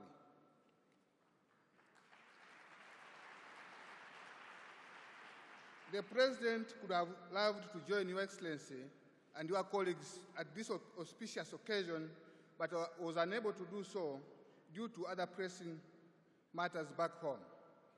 The President wishes you, Your Excellency, Abdel Fattah al-Sisi, President of the Arab Republic of Egypt, and the people of the Arab Republic of Egypt, a very successful conference. Your Excellencies, distinguished delegates, let me also express my sincere personal gratitude and appreciation to be given this opportunity to read a statement which His Excellency Professor Arthur Peter Mutharika would have loved to personally deliver at this auspicious occasion. The statement reads as follows. My dear brother, Your Excellency Abdul Fattah al-Sisi, President of the Arab Republic of Egypt, colleagues, Your Excellencies, Head of State and Government, distinguished delegates. Ladies and gentlemen, at the outset, let me congratulate you, my dear brother, the President of the Republic of Egypt, the government and the people of Egypt for holding successful, free and fair elections last year, which saw you taking the high office of the President of the Arab Republic of Egypt. I'm therefore hopeful that the forthcoming parliamentary elections, which is the third and final stage of Egyptian political roadmap, will be very successful. Let me also congratulate you, the government and the people of Egypt, for hosting this important conference on Egypt economic development here in Sharm el-Sheikh. The conference is taking place at an opportune time when Egypt has achieved positive milestones in restoring political stability and reviving activity for economic turnaround. This economic development conference dialogue offers the much-needed platform for heads of states and government, ministers, investors, international cooperating partners, and the diplomatic community to interact and agree on lasting solutions for sustainable economic growth and development of Egypt and Africa as a whole. I'm saying lasting solution for sustainable economic growth and development of Egypt and Africa as a whole because Egypt is a major player in the various regional, continental, and international organizations and initiatives such as the Common Market for Eastern and Southern Africa, COMESA, Customs Union Agenda, the tripartite free trade area that member states of COMESA, SADC, and East African Community are currently negotiating, the African Union Continental Free Trade Area Agenda, the League of Arab States, the United Nations, just to mention but a few. By extension, therefore, what happens in Egypt has ramifications worldwide. Consequently, the need for economic success, stability, and growth in Egypt cannot be overemphasized. Your Excellencies, distinguished delegates, we are all aware of the difficult period that Egypt has gone through in the past few years, and the gallant efforts that Egypt has made to pull itself out of those difficulties. It is pleasing to note that the people of Egypt are determined to work towards establishing the democratic system they aspire to, and that major milestones have already been achieved in this regard. As we work towards political transformation for the benefit of the people of Egypt, it is imperative that concurrently measures should be taken to address economic and social challenges. In this vein, I wish to assure Your Excellency, your government, and the people of Egypt of Malawi's support. You must be assured that as you walk on this path of transformation, you are not alone. Malawi will walk with you, Africa will walk with you, and the world will be with you. Your Excellencies, distinguished delegates, as I wind up my statement, I will be failing in my duty if I do not mention how and why Malawi, as a nation, holds the Arab Republic of Egypt in high esteem. It is in Malawi's interest that Republic of Egypt, that Egypt should rebuild its economy because Malawi will benefit from that growth.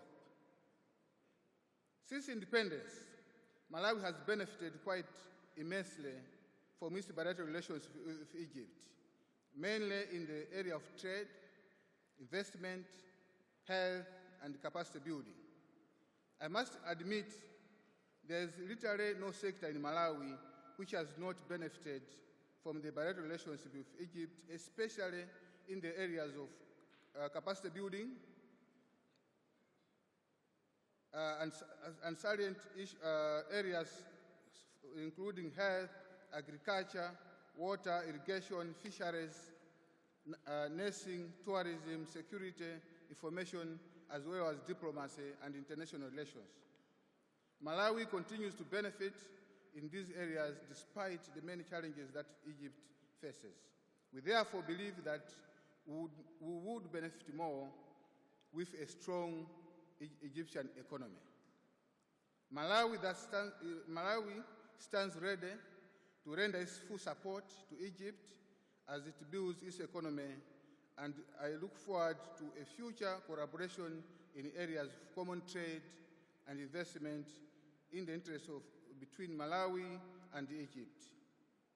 In conclusion, allow me to once again express my heartfelt gratitude and appreciation to you, my dear brother,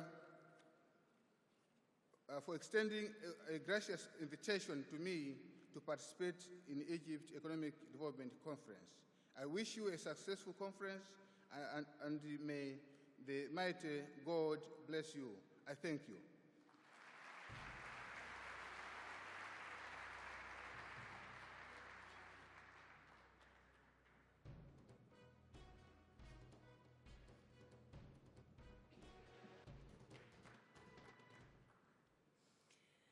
سعادة السيد ماتيو رينسي رئيس وزراء الجمهورية الإيطالية.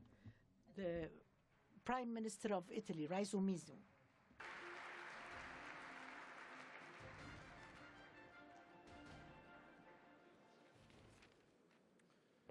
Mr. President Al-Sisi, dear friend, Majesties, Highnesses, Excellencies, ladies and gentlemen. Italian presence here today has twofold meanings.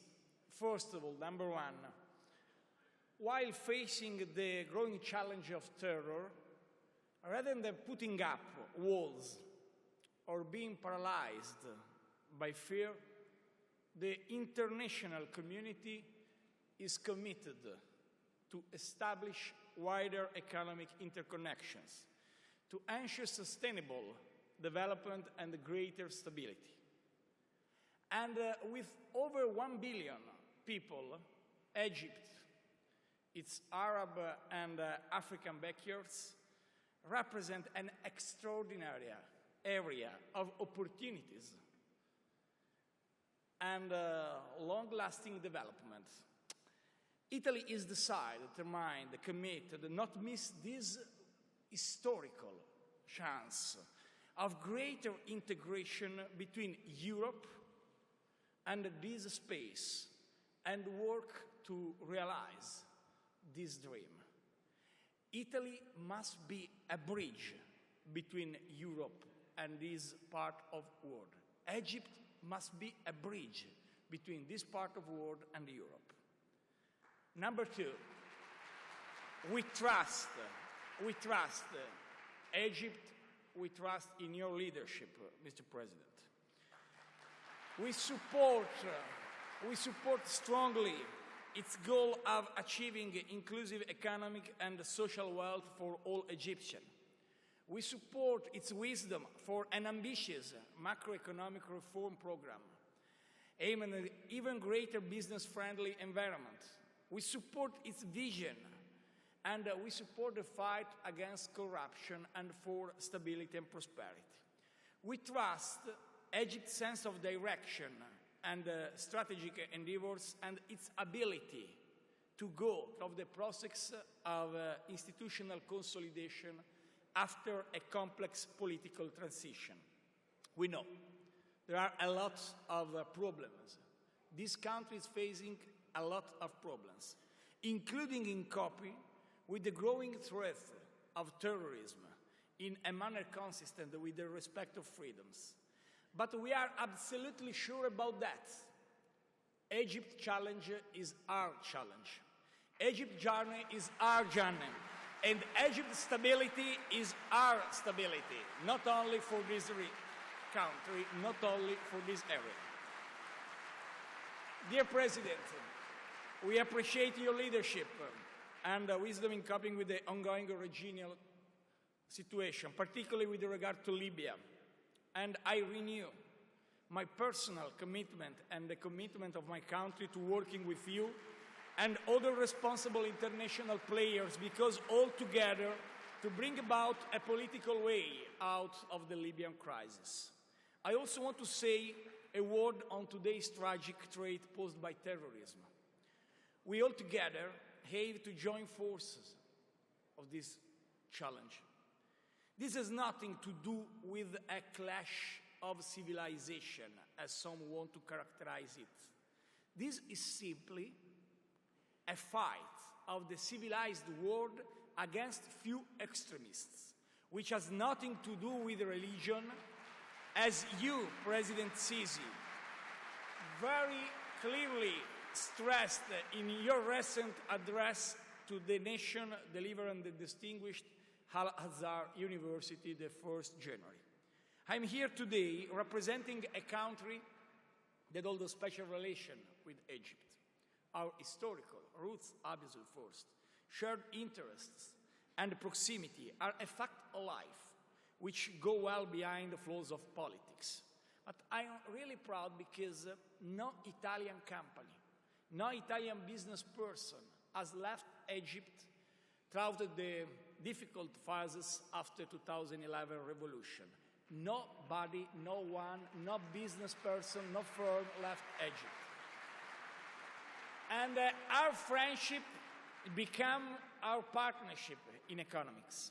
This partnership is based on solid facts and numbers. Italy is Egypt's first European trading partner and one of Egypt's top investors. Italy firms play a very important role in this country's economy, from the energy sector to banking, from petrochemicals to transportation. Virtually every sector in this economy and in this partnership is very important for both countries.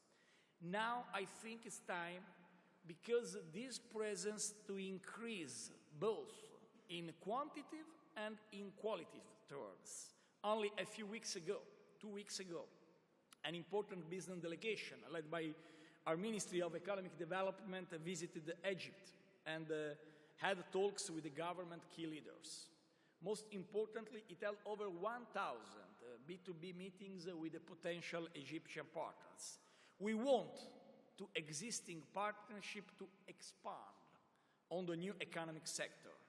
But this is possible also if we continue together to fight against the risks of terrorism and risks of instability. My positive trust on Egypt is also felt by the Italian top companies, whose CEOs and presidents will be and attending the conference, will be here with me.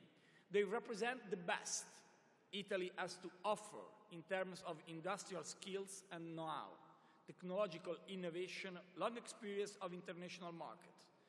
But above all, and I think this is more important, they offer their enthusiasm and the ideas and ideals to be partners together of Egyptian investment for today and for tomorrow.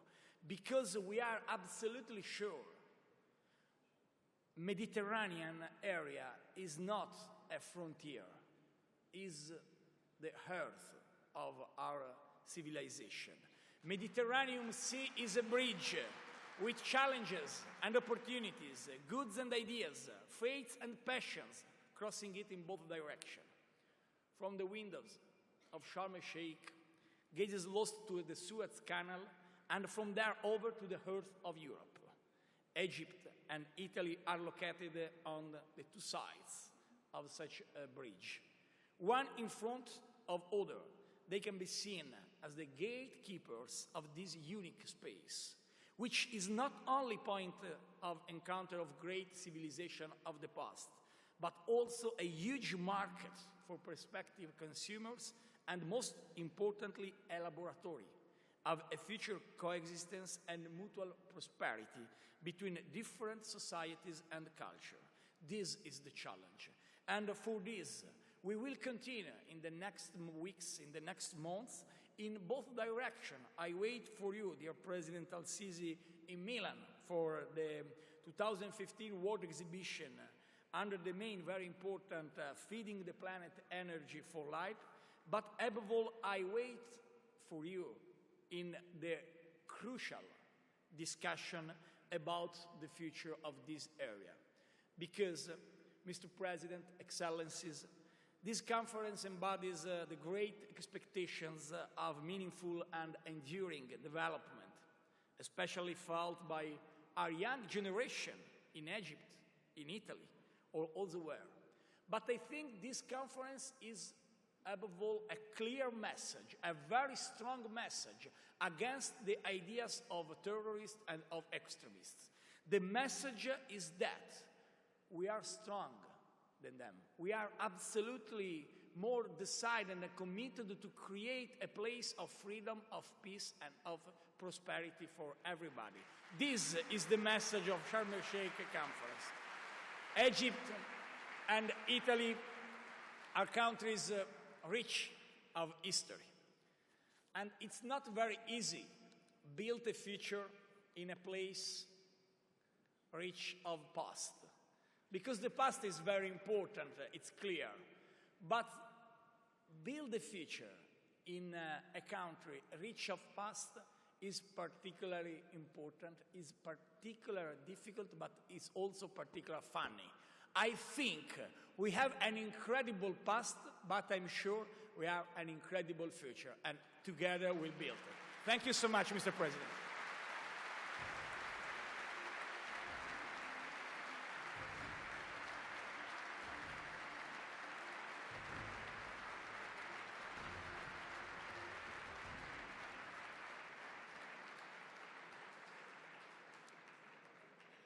السيدات والسادة. Ladies and gentlemen, now we will take a short break for 15 minutes, after which we come to resume the speeches of our dear guests and listen to the vision of Egypt or Cairo's new administrative capital. Then we'll conclude with gala dinner for their excellencies and their majesties and royal highnesses. Thank you very much.